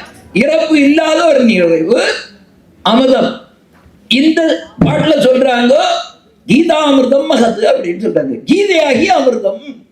அப்ப கீதை படிக்கிறவங்க சாவாங்களா சாக மாட்டாங்களா? கீதை படிச்சவங்க எல்லாம் சாகாம இருக்காங்களா இல்ல செத்துட்டாங்களா? அப்ப அவர் பொய் சொன்னாரா? கீதா அமிர்தம் சொல்றார். அப்போ உண்மையிலேயே கீதையை ஒழுங்காக படிச்சாங்கன்னா சாக மாட்டாங்க. ஏன்னா அவங்களுக்கு தெரியும் நான் இந்த உடம்பு இல்லை, நான் ஆத்மா அப்படின்னு. ஆத்மா அழியுமா? அழியாது. அப்ப அவங்க சாவாங்களா? எதுதான் அழியும்? உடம்பு தான் அழியும். இந்த தெளிவு இருந்தால் நாம எப்பவும் சந்தோஷமாக இருக்கலாம். கீதையில நமக்கு தெரிய வேண்டிய விஷயம், நான் இந்த உடம்பு இல்லைங்கிறத புரிஞ்சுக்கிறது. அதை படிக்கிறோம்னா புரிஞ்சுக்கிறது. ஆனா நாம படிக்கிறோமா அப்படின்னா நாம படிக்கிறது இல்லை. அதான் பிரச்சனை நமக்கு. எல்லாரும் வீட்லயும் கீதை இருக்குதா? இருக்கா? கை தூக்குமா. யார் வீட்டுல எல்லாம் கீதை இருக்கு? அத்தனை பேர் வீட்லயும் கை இருக்கு. அப்படியே கை வச்சிருக்கோ. யாரெல்லாம் தினசரி ஒரு பாட்டாவது படிக்கிறீங்களோ அவங்க மட்டும் கை வச்சு மீதெல்லாம் கை போட்டு எல்லாரும் கஷ்ட காலத்தை பாருங்க. எல்லாரும் வீட்லயும் கீதை இருக்கு, படிக்கிறது இல்லை. எதுக்கு வச்சிருக்கீங்க? இந்த சரஸ்வதி பூஜை நவராத்திரி வரும்போது கொலுவில் வைக்கிறது. பொம்மை மாதிரி இதையும் வச்சுக்கலாம். எங்க வீட்லயும் கீதை இருக்குன்னு. ஒரு சமய சொற்பொழிவுக்கு ஒருத்தர் போயிருந்தார். அவர் மேடையில பேசுறார். என்ன பேசுறாரு அப்படி சொல்லியாச்சுன்னா, நம்முடைய வீடுகளில் கண்டிப்பாக கீதை இருக்கணும், கீதை ஒரு அரிய சாஸ்திரம், அது கண்டிப்பாக இருக்கணும்னு சொல்லி வந்துட்டார். அடுத்த வருஷம் திருப்பி அதே ஊருக்கு போறார். ஒருத்தர் ஓடி வந்து சொன்னார், நீங்க போன இடம் வரும்போது சொன்னீங்க இல்லையா கீதை எல்லார் வீட்லயும் இருக்கணும்னு சொல்லி, நான் அடுத்த நாளே ஆசிரமத்துல போய் கீதை புஸ்தகம் வாங்கி வச்சுட்டேன். முதல் பாட்டை சொல்லுங்களேன். அவர் சொல்ல, நீங்க கீதை வீட்டுல இருக்கணும்னு தானே சொன்னீங்க.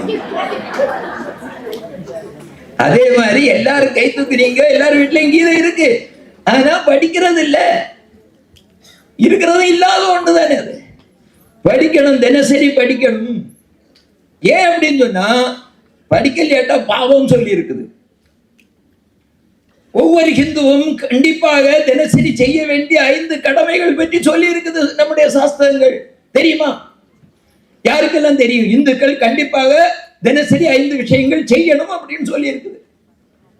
தெரிஞ்சவங்க கை தூக்குங்க, திருப்பி எழுப்பி விட்டு கேட்பேன். அந்த அர்த்தத்துல 1 2 இங்க 1 அங்க 1 இருக்காங்க. சரி, இப்ப கேட்க மாட்டேன். 5 விஷயங்கள். பஞ்சமகா யஜ்ஞம்னு பேர் அதுக்கு. இதை தெரிஞ்சுக்கும். கீதை பற்றி நிறைய பேருக்கு சொல்லியிருப்பாங்க. அதனால நான் கீதைக்கு உள்ள போக விருப்பேன். இப்ப என்ன சொன்னாங்க சொல்லல தெரியாது. இப்ப இந்த 5 விஷயங்கள், 5 யஜ்ஞங்கள். பஞ்சமகா யஜ்ஞம் என்ன பண்ணணும்? தினசரி ஒவ்வொருவரும் கண்டிப்பாக செய்யணும். ஹிந்துன்னு மட்டும் இல்லை, எல்லாரும் செய்யணும். ஆனா நம்ம ஹிந்துவை மட்டும் பேசணும். தேவ யஜ்ஞம், 2வது ரிஷி யஜ்ஞம், 3வது பித்ரு யஜ்ஞம், 4வது நர யஜ்ஞம், 5வது பூத யஜ்ஞம். முதல்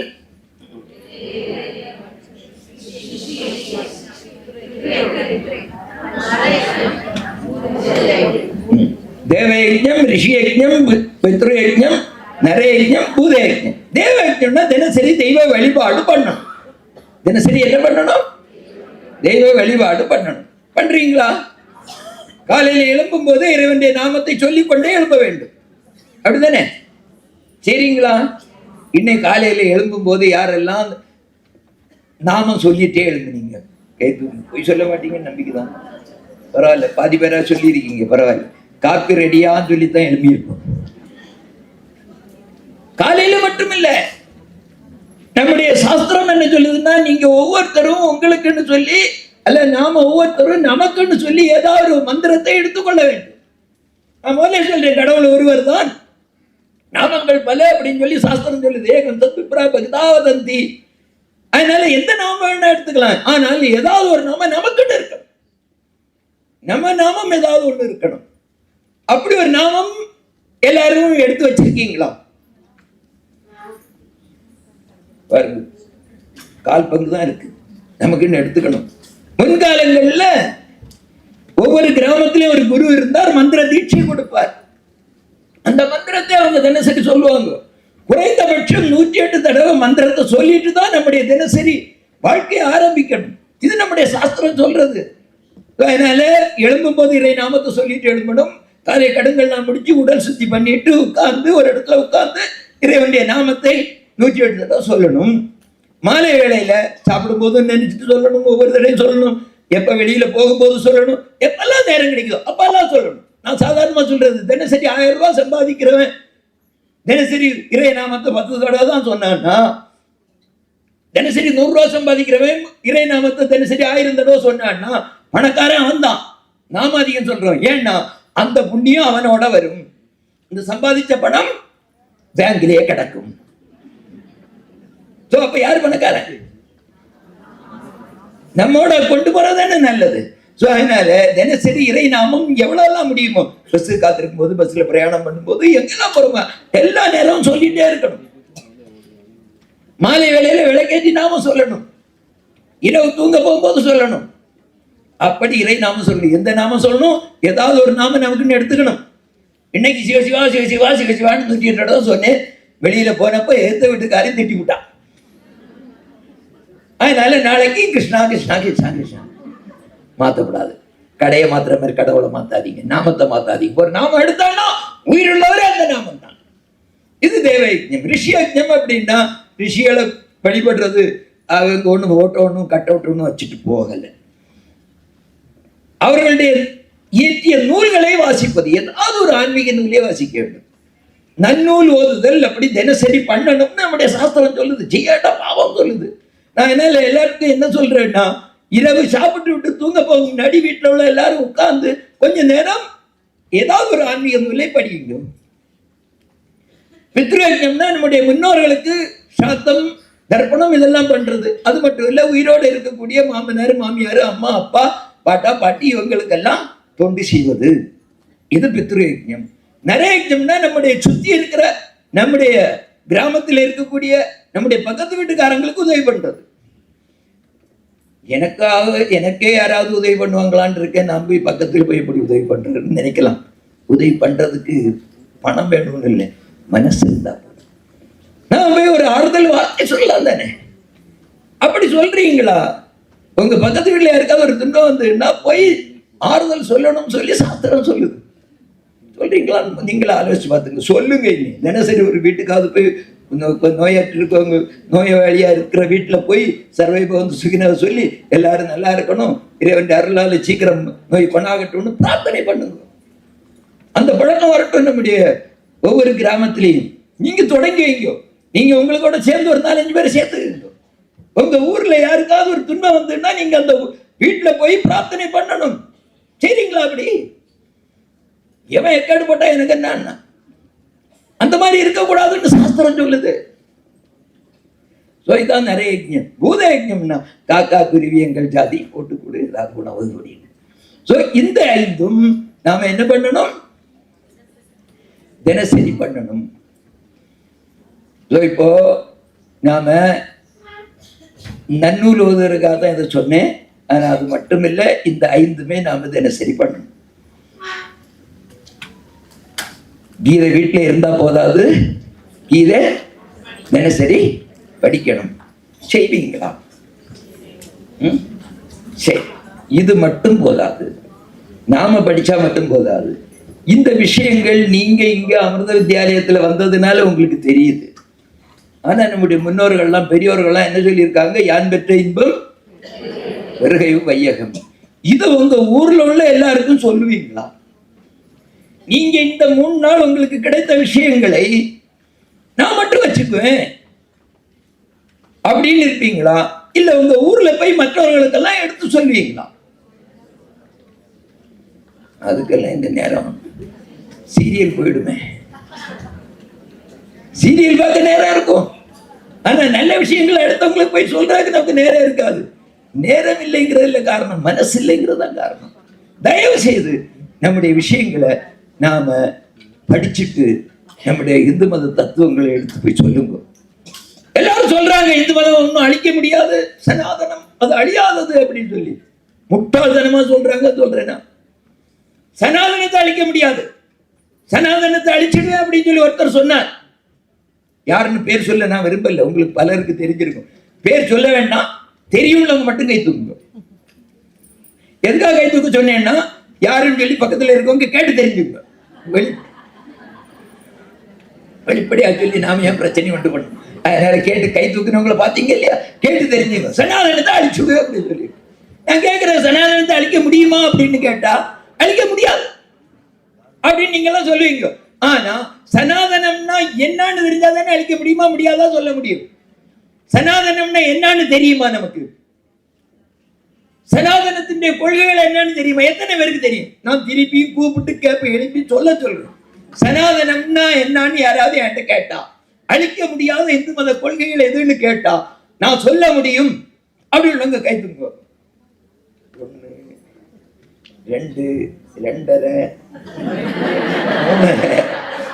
2.5 3 4 இப்போ அங்க 2 அங்க 2 அங்க 1, ஸோ 7 பேர் ஆச்சு.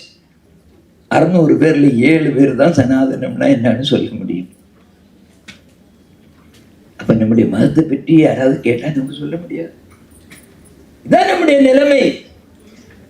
அதனால சனாதன கொள்கைகளை அழிக்க முடியாது. ஈசாவாசியம் தான் சர்வம் யாரும் அழிக்க முடியாது. அந்த தத்துவத்தை யாரும் அழிக்க முடியாது. மறுபிறப்பு கொள்கை, அந்த கொள்கையை யாரும் அழிக்க முடியாது. ஆனால் சனாதனியே அழித்து விடலாம், அந்த கொள்கையை தெரிந்தவர்களை இல்லாமல் செய்து விடலாம், அவர்களை கொண்டு விடலாம், அல்லது அந்த கொள்கையை அவங்களுக்கு தெரியாமலாக்கி விடலாம். இன்னைக்கு நாம ஒரு கணக்கு எடுத்துக்கிட்டோம்னா 800 கோடி மக்கள், உலக மக்கள்ல 100 கோடி மக்கள் தான் சான்றிதழ் உள்ள சனாதனியா இருக்காங்க, ஹிந்துவா இருக்காங்க. இந்த 100 கோடியில எத்தனை பேருக்கு சனாதனம் தெரியும்? 1% பேருக்கு தெரியுமா? தெரியாது. இது நிலைமை. இப்படி இருந்தா என்ன ஆகும்? சனாதன கொள்கை தெரியாதவங்க தான் எல்லாரும் ஆயிட்டாங்கன்னா சனாதனம் இருந்தேன்னு இல்லாம போன யாருக்கும் தெரியலையாட்டா அது இல்லைன்னு தானே அர்த்தம்.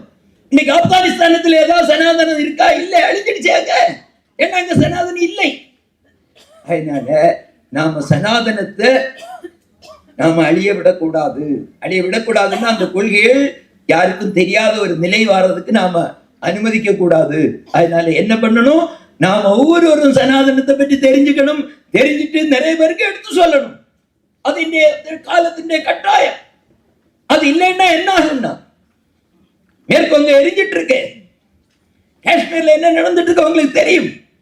இந்த நிலைமைக்கெல்லாம் காரணம் என்ன? சனாதனிகள் ஒற்றுமையாக இல்லை. சனாதனங்கள பெருமை இல்லை. வேகன் சுவாமி அமெரிக்கால பேசும் போது அடிமை நாட்டில இருந்து போற பேசுறார். நான் பாரதத்தின் பெருமையாக பேசுவதில் பெருமை கொள்கிறேன். உலகத்தின் தாய் சமயமாகிய இந்து சமயத்தின் பேரில் பேசுவதில் பெருமை கொள்கிறேன். அனைத்து நாடுகளில் இருந்து அடித்து விரட்டப்பட்டு அடைக்கலம் நாடி வந்த அனைத்து மதத்தினருக்கும் அடைக்கலம் கொடுத்து இன்று வரையும் பாதுகாத்து வருகின்ற நாட்டின் பிரதிநிதியாக பேசுவதில் பெருமை கொள்கிறேன். அந்த அளவுக்கு அவருக்கு பாரத நாட்டை பற்றி, இந்து மதத்தை பற்றி தெரிஞ்சிருந்த அதனால பெருமையோடு சொல்றார். நாம நம்ம மதத்தை பற்றி தெரியாதனால நமக்கு அதனுடைய பெருமை தெரியவில்லை. எனவே நாம இந்துக்களை ஒன்றுபட தயாரா இல்லை.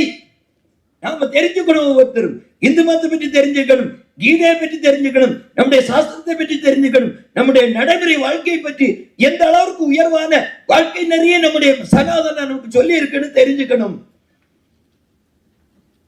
மிக அரிய வாய்ப்பு உங்களுக்கு. இங்க நல்ல ஒரு ஸ்தாபனத்துல நீங்க பணியில இருக்கீங்க, தொண்டுல இருக்கீங்க. இதை நல்லா பயன்படுத்திக்கணும். நாம தெரிய வேண்டியதை தெரிந்தால்தான் நாம நிம்மதியாக வாழ முடியும். மற்றவர்களுக்கும் தெரிவித்தால்தான் நாம நிம்மதியாக வாழ முடியும். இதை நல்லா புரிஞ்சுட்டு நாம ஒவ்வொருத்தரும் சிறப்பாக தொண்டாற்றுவோம். ஏன்னு சொன்னா நமக்கு அது தேவை இருக்கின்றது. விவேகானந்த சாமி சொல்றார், பாரதத்தினுடைய உயிர் நாடி ஆன்மீகம். ஆன்மீகம் அழிந்தால் பாரதம் அழிந்து விடும் சொல்லிட்டு அவரே கேட்கிறார், பாரதம் அழியுமா? அழியாது. ஏனென்றால் பாரதம் அழிந்தால் உலகம் அழியும். ஏன்? உலகத்திற்கு சாந்தியும் சமாதானத்தையும் சொல்லக்கூடிய தகுதியுடைய ஒரே நாடு பாரதம். எனவே அது அழியக்கூடாது. உலகம் அழியாமல் காக்கப்பட வேண்டுமானால் பாரதம் காக்கப்பட வேண்டும். பாரதம் காக்கப்பட வேண்டுமானால் பாரதத்தின் உயிர் நாடியாகிய ஆன்மீகம் காக்கப்பட வேண்டும். அந்த ஆன்மீகத்தை காக்கக்கூடிய பொறுப்பை நாம் எல்லாரும் எடுத்துக்கொள்ள வேண்டும். அப்படி நாம் எல்லாரும் நம்முடைய சனாதனத்தை படிச்சு எல்லாருக்கும் சொன்னோம்னா, ஏன் அது அமைதி, சாந்தம், சமாதானம் சொல்றாருன்னா, மற்றவங்க எல்லாம் என்ன சொல்றாங்க? நான் சொல்ற ஒரு வழி மட்டும்தான் உண்மை சொல்றாங்க. ஆனா சனாதனம் தான் சொல்லுது, நீ எந்த வடிவத்தில் வழிபட்டாலும், எந்த முறையில் வழிபட்டாலும் நீ இறைவனை சென்று சேரலாம் என்று சொல்கிறது.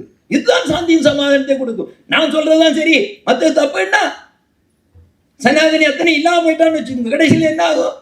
கிறிஸ்தவன் சொல்றான் இயேசுதான் உண்மைமா, அல்லாதான் உண்மைன்னா அடி நடக்கும். நாம என்ன சொல்றோம்? நீ இயேசுவா இருப்பா. அப்ப இன்னைக்கு சுவாமி பேசிட்டு இருக்கும்போது ஒரு விஷயம் சொன்னார், ஒன்லி ஆல்சோ அப்படின்னு சொன்னார். நாம என்ன சொல்றோம்? ஜீசஸ் ஆல்சோ காட், அல்லாஹ் ஆல்சோ காட். ஆனா அவங்க என்ன சொல்றாங்க? Jesus he is the only God. வழியும் ஒளியுமாக அவரே இருக்கிறார். அவன் முஸ்லிம் என்ன சொல்றான்? அல்லாஹ் is the God. அது சாந்தம் சமாதானம் கொடுக்குமா? இல்ல இந்து மதம் சாந்தியும் சமாதானம் கொடுக்குமா? எது? அது காப்பாற்றப்படணுமா வேண்டாமா? காப்பாற்றுக்கு வேற எங்க இருந்தது ஆள் வருவாங்க. அது நம்ம வேலை இல்லையா? நாம செய்யணும் தானே, செய்வீங்க தானே. இனி நீங்க 10 நிமிஷம் கேட்கலாம். 50 ஆயிடுச்சு இல்லையா? 10 நிமிஷம் தான் இருக்கு, கேட்டுடுங்க. கேள்விகளை நீங்கள் கேட்கிறீர்களா இல்ல நானே கேட்கிறேன்? நானே கேட்கிறேன். கேள்வியே இல்லை அப்படிதானே?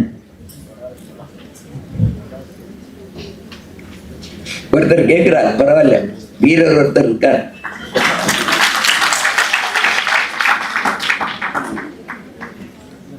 நான் அவரை வீரர் சொன்னா மற்றவங்க எல்லாம் என்னன்னு அர்த்தம்? நான் சொல்லல, நீங்க தான் சொல்றீங்க. சார், இப்போ சனாதனத்தை காக்கணுங்கிறீங்க, ஆனா இப்ப ஹிந்து ரிலிஜியன்லயுமே சில வந்து சைவம் வைணவம்னு பிரிச்சுட்டு இருக்காங்க. இன்னொன்னு, என்னோட லைஃப்ல நான் பார்த்தது 7th ஸ்டாண்டர்ட் ஸ்டூடெண்ட், பட் அவங்க வந்து இந்த சைவ ரிலேட்டடான ஒரு குரூப்ல இருக்காங்க. நான் சுசீந்திரத்துல உள்ளவேன். அங்க வந்து சிவன் விஷ்ணு பிரம்மா 3 ஒண்ணுங்கிற மாதிரி தான் தானுமாலை சுவாமி இருக்கு. அப்ப நைவேத்திய பிரசாதமா அப்பம் கிடைக்குது, அவன்கிட்ட கொண்டு போய் கொடுக்கேன். இது சிவனுக்கு வச்சா மட்டும் தாங்க, இல்லாட்டா நான் சாப்பிட மாட்டேங்கிறான். இதை நான் எப்படி ஹேண்டில் பண்றது? இன்னொன்னு, அவன் வந்து மற்ற தெய்வங்களை, அதாவது நம்ம ரிலீஜன்லயே மற்ற தெய்வங்களை அவன் அக்செப்ட் பண்ண மாட்டான். அது வந்து தெய்வம் இல்லை அப்படிங்கிற ஒரு கான்செப்டுக்கு போறான். அவனை எப்படி ஹேண்டில் பண்றது? ஏகன் சத்துப்புரா பகதாவந்தி அவருக்கு சொல்லி கொடுங்க. இல்ல, அப்போ அங்க வந்து அந்த கோயில்ல உள்ள கான்செப்ட் அப்ப எடுக்குது. 3மே ஒரே கடவுள் தான், ஒரே அதுதான் சொல்லுது. ஒரே கடவுள் தான் 3 வடிவத்தில் இருக்கிறார், அல்லது ஒரே வடிவத்தில் 3 பேரும் இருக்கிறாங்க. அந்த வேதத்தின் உண்மையைத்தான் சாஸ்திரம் சொல்லுது, சுசீந்திர கோவிலும் சொல்லுது. ஓகே சார், அதை அவங்களுக்கு புரிய வைக்கணும். அவங்களுக்கு என்ன புரியலைன்னா சிவன் பெருசா விஷ்ணு பெருசான்னு அடிச்சுட்டு இருப்பாங்க. ஆனா அவங்க வேத உண்மையை அவங்களுக்கு சொல்லிக் கொடுக்கப்படவில்லை, அறியாமையில் இருக்கிறார்கள். அறியாமையில் இருந்தவங்களை வெளியில கொண்டு வரணும். அவங்கள்ட்ட நாம சொல்ல வேண்டிய விஷயம், கடவுள் ஒருவர் தான், எந்த வடிவத்திலும் வருவார். எங்க சுவாமிகிட்ட நான் கேட்டேன், எங்க குருசுவாமிகிட்ட, சுவாமி மதுராஞ்சி மகாராஜிட்ட கேட்டேன். நான் வந்து ராமகிருஷ்ண பக்தன், நான் ராமகிருஷ்ணரை நான் வழிபடுகிறேன், நான் முருகன் கோவிலுக்கு போய் எப்படி வழிபடுறது அப்படின்னு.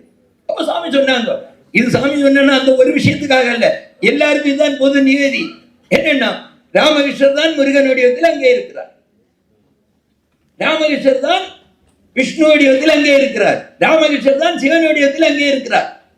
எப்படின்னா, அதுக்கு ஒரு நீங்க இடையில இதையா வேற ஏதாவது கேட்க வேண்டியிருக்கா?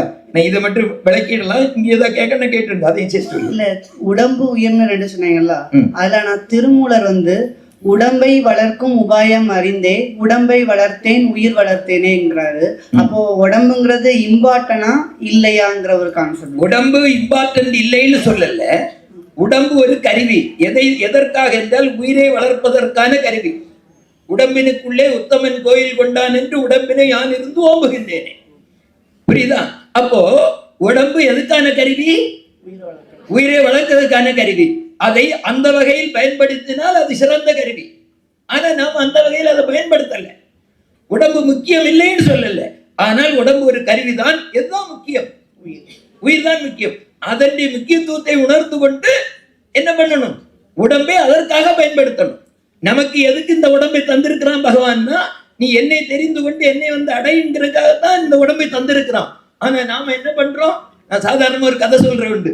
ஒரு பையன் அம்மா சீனி வாங்கிட்டான்னு கடைக்கு அனுப்பி நாங்கள் ரூபாய் கொடுத்து அவன் வழியில் போயிட்டு இருந்த சமயத்துல என்னாச்சுன்னா, இது IPL சீசன் இல்லையா, கிராமத்துலேயும் கிரிக்கெட் விளையாடிட்டு இருந்தான். இவன் அங்கே போய் விளையாட்டுக்கு போனேன். இவனை விளையாட்டு ஜாக்கல் தூர போற பந்தெல்லாம் எடுத்து போட்டுட்டு இருந்தான். 1 மணிக்கூர் ஆச்சு, 2 மணிக்கூர் ஆச்சு, பந்து போட்டே இருந்தாங்க. அம்மா பிறகு கடைசியில பையனை காணாமன்னு பெரும்பு கொண்டு வந்தாங்க. அப்பதான் பேருக்கு ஞாபகம் வருது, ஓ சீனி வாங்க வந்தோம் அப்படின்னு சொல்லிட்டு. அம்மா என்ன கொடுப்பாங்க? உதவ கொடுப்பாங்க. அதே மாதிரி பகவான் நம்ம இறைவனை அடைவதற்காக, அவரை தெரிந்து கொள்வதற்காக இந்த உடம்பை தந்து நன்கு கொண்டு விட்டுருக்காரு. நாம கிரிக்கெட் விளையாடுறதுல பந்து எடுத்து போட்டுட்டு இருக்கோம், உலக விஷயங்கள்ல இது பண்ணி. யம தர்மா வரும்போது கயரை கொண்டு வந்து. அதனால உடம்பு முக்கியம்தான். எதற்காக முக்கியம்? அவனே அறிவதற்காக. சரியா? இனி நான் அதுக்கு முந்தின கேள்வி கேட்டுறேன். வேற ஏதாவது கேள்வி இருக்கா? 3வது ஒரே ஒரு கேள்வி, மொழி சார்ந்து. இப்ப என்னன்னா, பகவத்கீதைங்கிறது இப்ப சான்ஸ்கிரிட்ல இருக்கு. இப்போ நான் வந்து தமிழ்ல ஒரு திருமந்திரமோ இல்லாட்டா தேவாரமோ திருப்புகளோ படிக்கணும்னா எனக்கு அது எளிதா இருக்கு, ஈஸியா புரியுது. ஆனா நான் அந்த இன்னொரு மொழியில உள்ள கருத்தை அப்சர்வ் பண்ணதுக்கு ரொம்ப கஷ்டப்படுறேன். அதுல இருந்து அந்த மொழியை கத்துக்கிட்டாதான் அதை புரிஞ்சுக்கிட முடியுமா, இல்லாட்டா அதோடைய? இதுல 2 விஷயம். என்ன விஷயம்னா, அந்த மொழியை கற்றுக்கொண்டால் தான் அந்த பிரியன்ல அதுக்கு நிறைய தமிழ்ல விளக்கம் வந்துடுச்சு, அதை படிச்சும் புரிஞ்சுக்கலாம். அது இல்லாவிட்டால் நீங்கள் திருவாசகமோ தேவாரமோ திருமந்திரமோ மட்டுமாவது அதில் படித்து அதை சரியாக புரிந்து கொண்டால் அதுவே போதும். இங்க பகவத்கீதை படிச்சாதான் உங்களுக்கு இறை அருள்னு கிடையாது. சொல்லிய பாட்டின் பொருள் வந்து சொல்லுவார் செல்வர் சிவபுரத்தின் உள்ளார் சிவனடி கீழ் வல்லோருக்கு அந்த படிப்பு. அதனால நீங்க ஒண்ணு வேண்டாயா, திருவாசகத்துல இந்த சிவபுராணம் மட்டும் முதல்ல இருக்குது. எத்தனை தெரியுமா? 90 தெரியாது, எனக்கும் தெரியாது. அத்தனை வரிகளை மட்டும் அதனுடைய உண்மையான பொருளை உணர்ந்து அதை படித்து புரிந்து கொண்டோம் என்றா அது மட்டுமே போதும். கீதை படிக்கணும் கிடையாது. கீதை படிச்சாதான் முக்தின்னு எந்த சாஸ்திரமும் சொல்லல. முக்திக்கு எளிய வழி கீதை படிக்கிறதுன்னு சொல்றோம். திருவாசகம் படிச்சாலும் போதும். திருவாசகத்துக்கு உருகாதார் ஒரு வாசகத்துக்கு வருவார். அதனால திருவாசகமோ தேவாரமோ திருவந்திரமோ ஏதாவது ஒண்ணு படிங்க. ஸோ இப்போ ஆன்மீக நூல் படிக்கிறது அப்படிங்கிறது முக்கியம். இன்னொன்னு அவர் சொன்ன மாதிரி சிவனா விஷ்ணுவாங்கிற பிரச்சனை பல இடத்துல இருக்கு. அதுக்கு நான் ஒரு கதை சொல்றது உண்டு. 5 நிமிஷத்துக்கு சொல்லிடலாம்னு நினைக்கிறேன். என்ன கதை அப்படின்னு சொன்னா, ஒருத்தர் ஆசிரியர் வேலை பார்க்கிறார். அவருக்கு ஒரு மனைவி இருக்கிறார். கல்யாணம் ஆனவர் இருக்காரு. என்ன கஷ்டம், கல்யாணம் ஆனவர், அதனால மனைவி இருக்கிறார். 2 குழந்தை இருக்கு. அம்மா அப்பா இருக்காங்க. அவர் ஒரு கடை நடத்துறார், பலசரக்கு கடை. என்னவெல்லாம் இருக்காரு? ஆசிரியரா இருக்காரு, கணவரா இருக்கிறாரு, தந்தையாக இருக்கிறார், மகனாக இருக்கிறார், கடைக்காரராக இருக்கிறார். இப்போ அவர்கிட்ட படிக்கக்கூடிய மாணவன் சொல்றார், எங்க ஆசிரியர் தான் அந்த அம்மாவுடைய புருஷன், எங்க ஆசிரியர் தான் அந்த 2 பிள்ளைகளுடைய அப்பா, எங்க ஆசிரியர் தான் அவங்க மகன், எங்க ஆசிரியர் தான் கடைக்காரர் சொல்றார். சரியா? கடையில சாமான் வாங்க சொல்றாரு, எங்க கடைக்காரர் தான் அங்க வாத்தியாரா இருக்காரு, எங்க கடைக்காரர் தான் அந்த அம்மாவுக்கு புருஷன், எங்க கடைக்காரர் தான் அவங்க அப்பா, எங்க கடைக்காரர் தான் அவங்க மகன் சொல்றாரு. பையன் சொல்றான், எங்க அப்பா தான் ஆசிரியரா இருக்கார், எங்க அப்பா தான் கடை நடத்துறார், எங்க அப்பா தான் அவங்க பையன் சொல்றாரு. இப்ப அவங்க அம்மா அப்பா சொல்றாங்க, எங்க பையன் தான் வாத்தியாரா இருக்கான், எங்க பையன் தான் அவளுக்கு பாப்பையா இருக்கான், எங்க பையன் தான் அவருக்கு அப்பாவா இருக்கான், எங்க பையன் தான் கடை நடத்துறான். இப்போ எங்க பையன் உயர்ந்தவனா, எங்க வாத்தியார் உயர்ந்தவனா, எங்க கடைக்காரர் உயர்ந்தவனா, எங்க அப்பா உயர்ந்தவரா, என் கணவர் உயர்ந்தவரா?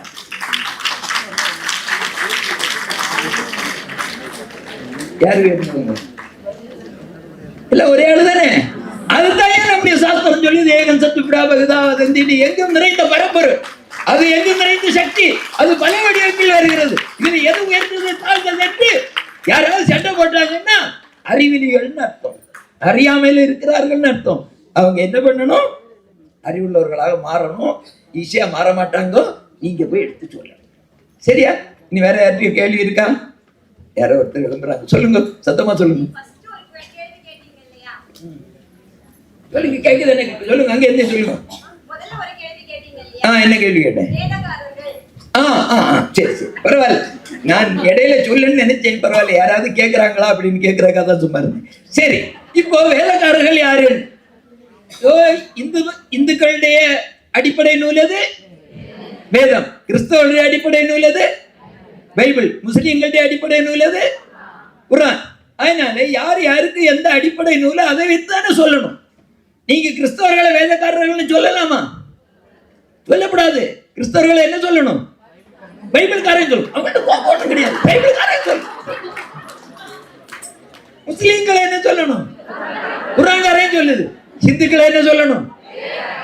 இப்ப இங்க யாரெல்லாம் வேதக்காரங்க இருக்காங்க? கை தூக்கு. சந்தோஷம். அதனால யாருக்கு அடிப்படையோ அதன் பேர்ல நாம சொல்லணும். ஐயா, கடைசியா கேள்வி. ஐயா ஏதோ கேட்கணும்னு நினைக்கிறாங்கன்னு நினைக்கிறேன். இன்னும் 1 நிமிஷம் இருக்கு, பரவாயில்லையே.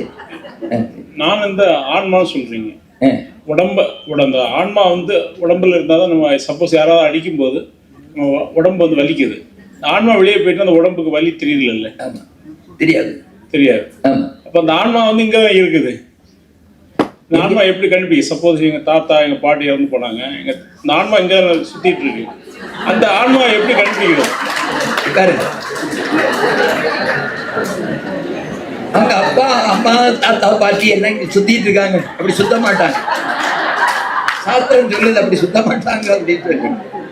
இல்ல தெரியாதுன்னு கேட்டா சிரிக்க கூடாது. என்ன நீங்க ரொம்ப தெரிஞ்ச மாதிரி யார போய் சொல்லுங்க, தெரிஞ்ச மாதிரி சிரிக்கிறீங்க அப்படிலாம் கிடையாது. சாஸ்திரம் என்ன சொல்லுது அப்படின்னு சொல்லியாச்சுன்னா, ஒரு ஆத்மா இந்த உடம்பை விட்டு பிரிந்து போகும்போது அந்த ஆத்மா கொஞ்ச நாளைக்கு இந்த உலகத்துல லேசா இருக்குமா, அது அதனுடைய வினையை பொறுத்தது. அதற்கு பிறகு அதனுடைய வினையினுடைய அடிப்படையில அது என்ன ஆகும்னா சொர்க்கத்துக்கோ நரகத்துக்கோ போகும். அது அந்த காலகட்டம் முடிஞ்ச உடனே திருப்பியும் இந்த உலகத்துல பிறக்குது. அதுக்கு பஞ்சாகினி வித்தைன்னு உபநிஷத்துல இருக்கு. அதெல்லாம் சொன்ன நேரம் ஆயிடும் ஐயா. பஞ்சாகினி வித்தை நீங்க படிச்சு பார்க்கலாம். பஞ்சாகினி வித்தைன்னு அது அந்த ஆத்மா வந்து அது எங்க இருக்குதோ அந்த உலகத்திலிருந்து வானத்துல போடுறது, வானத்திலிருந்து மழை வழியாக பூமிக்கு வருது, பூமியிலிருந்து தாவரங்களுக்கு வருது, அந்த தாவரங்களை உண்பதன் மூலமாக அது உயிர்களுக்கு, அதாவது ஒரு மிருகத்துக்கோ மனுஷனுக்கோ உள்ள போகுது. திருப்பி அது கருவில் போய் அது பிறவி எடுக்குது. எப்படி வேணா பிறவி எடுக்கலாம், மனிதா பிறக்கலாம், மிருகமாக பிறக்கலாம், இல்லை எப்படி வேணா பிறக்கலாம் அப்படின்னு நம்முடைய சாஸ்திரம் சொல்லுது. அதனால அந்த ஆத்மா அங்கேயே உலவிட்டு இருக்கு அப்படின்னு கிடையாது. ஸோ நம்முடைய இந்த உடம்புல இருக்கக்கூடிய ஆத்மாவும் கூட இந்த உடம்பை விட்டு போன உடனே கொஞ்ச நாள் இருக்குங்கிறாங்க. அதிகபட்சம் 13 நாள் இருக்குமா.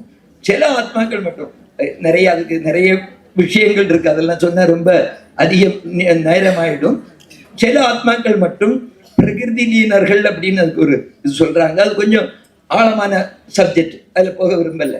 ஸோ அதுக்கு வந்து கொஞ்ச நாள், அதிகபட்சம் 13 நாள். என்னத்தான் தீட்டு அதிகபட்சம் 13 நாள் தான். சிலவங்க 41 நாள், ஒரு 6 மாசம், 1 வருஷம்னு சொல்றாங்க. அப்படியெல்லாம் தீட்டு கிடையாது, அதிகபட்சம் 13 நாள் தான்.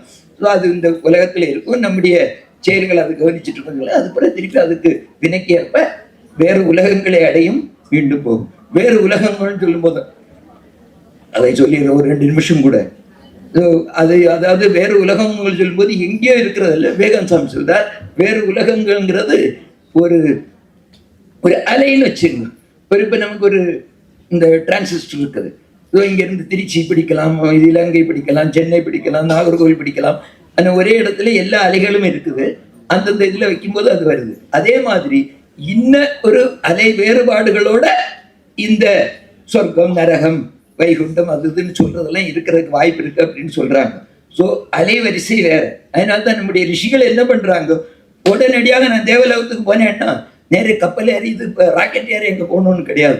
அந்த அலைவரிசைக்கு அவர்களுடைய மனசை மாற்றுவதற்குள்ள திறமை அவர்கள்ட்ட இருந்தது. ஸோ புரியுதா? அதனால இந்த பித்ருலோகம்னு ஒன்று இருக்கு. ஸோ அதுக்கு போறது அப்படிங்கிறது திருப்பி நமக்கு ராக்கெட் இதெல்லாம் வேண்டியது இல்லை. ஸோ அந்த அலைவரிசை மாறுது தான். அது கொஞ்சம் கூட ஆழமான சப்ஜெக்ட். தயவுசெய்து நிறைய படியுங்கோ, நிறைய விஷயங்கள் தெரிஞ்சுங்கோ. தயவுசெய்து சனாதனத்தை காப்பாத்துங்கோ.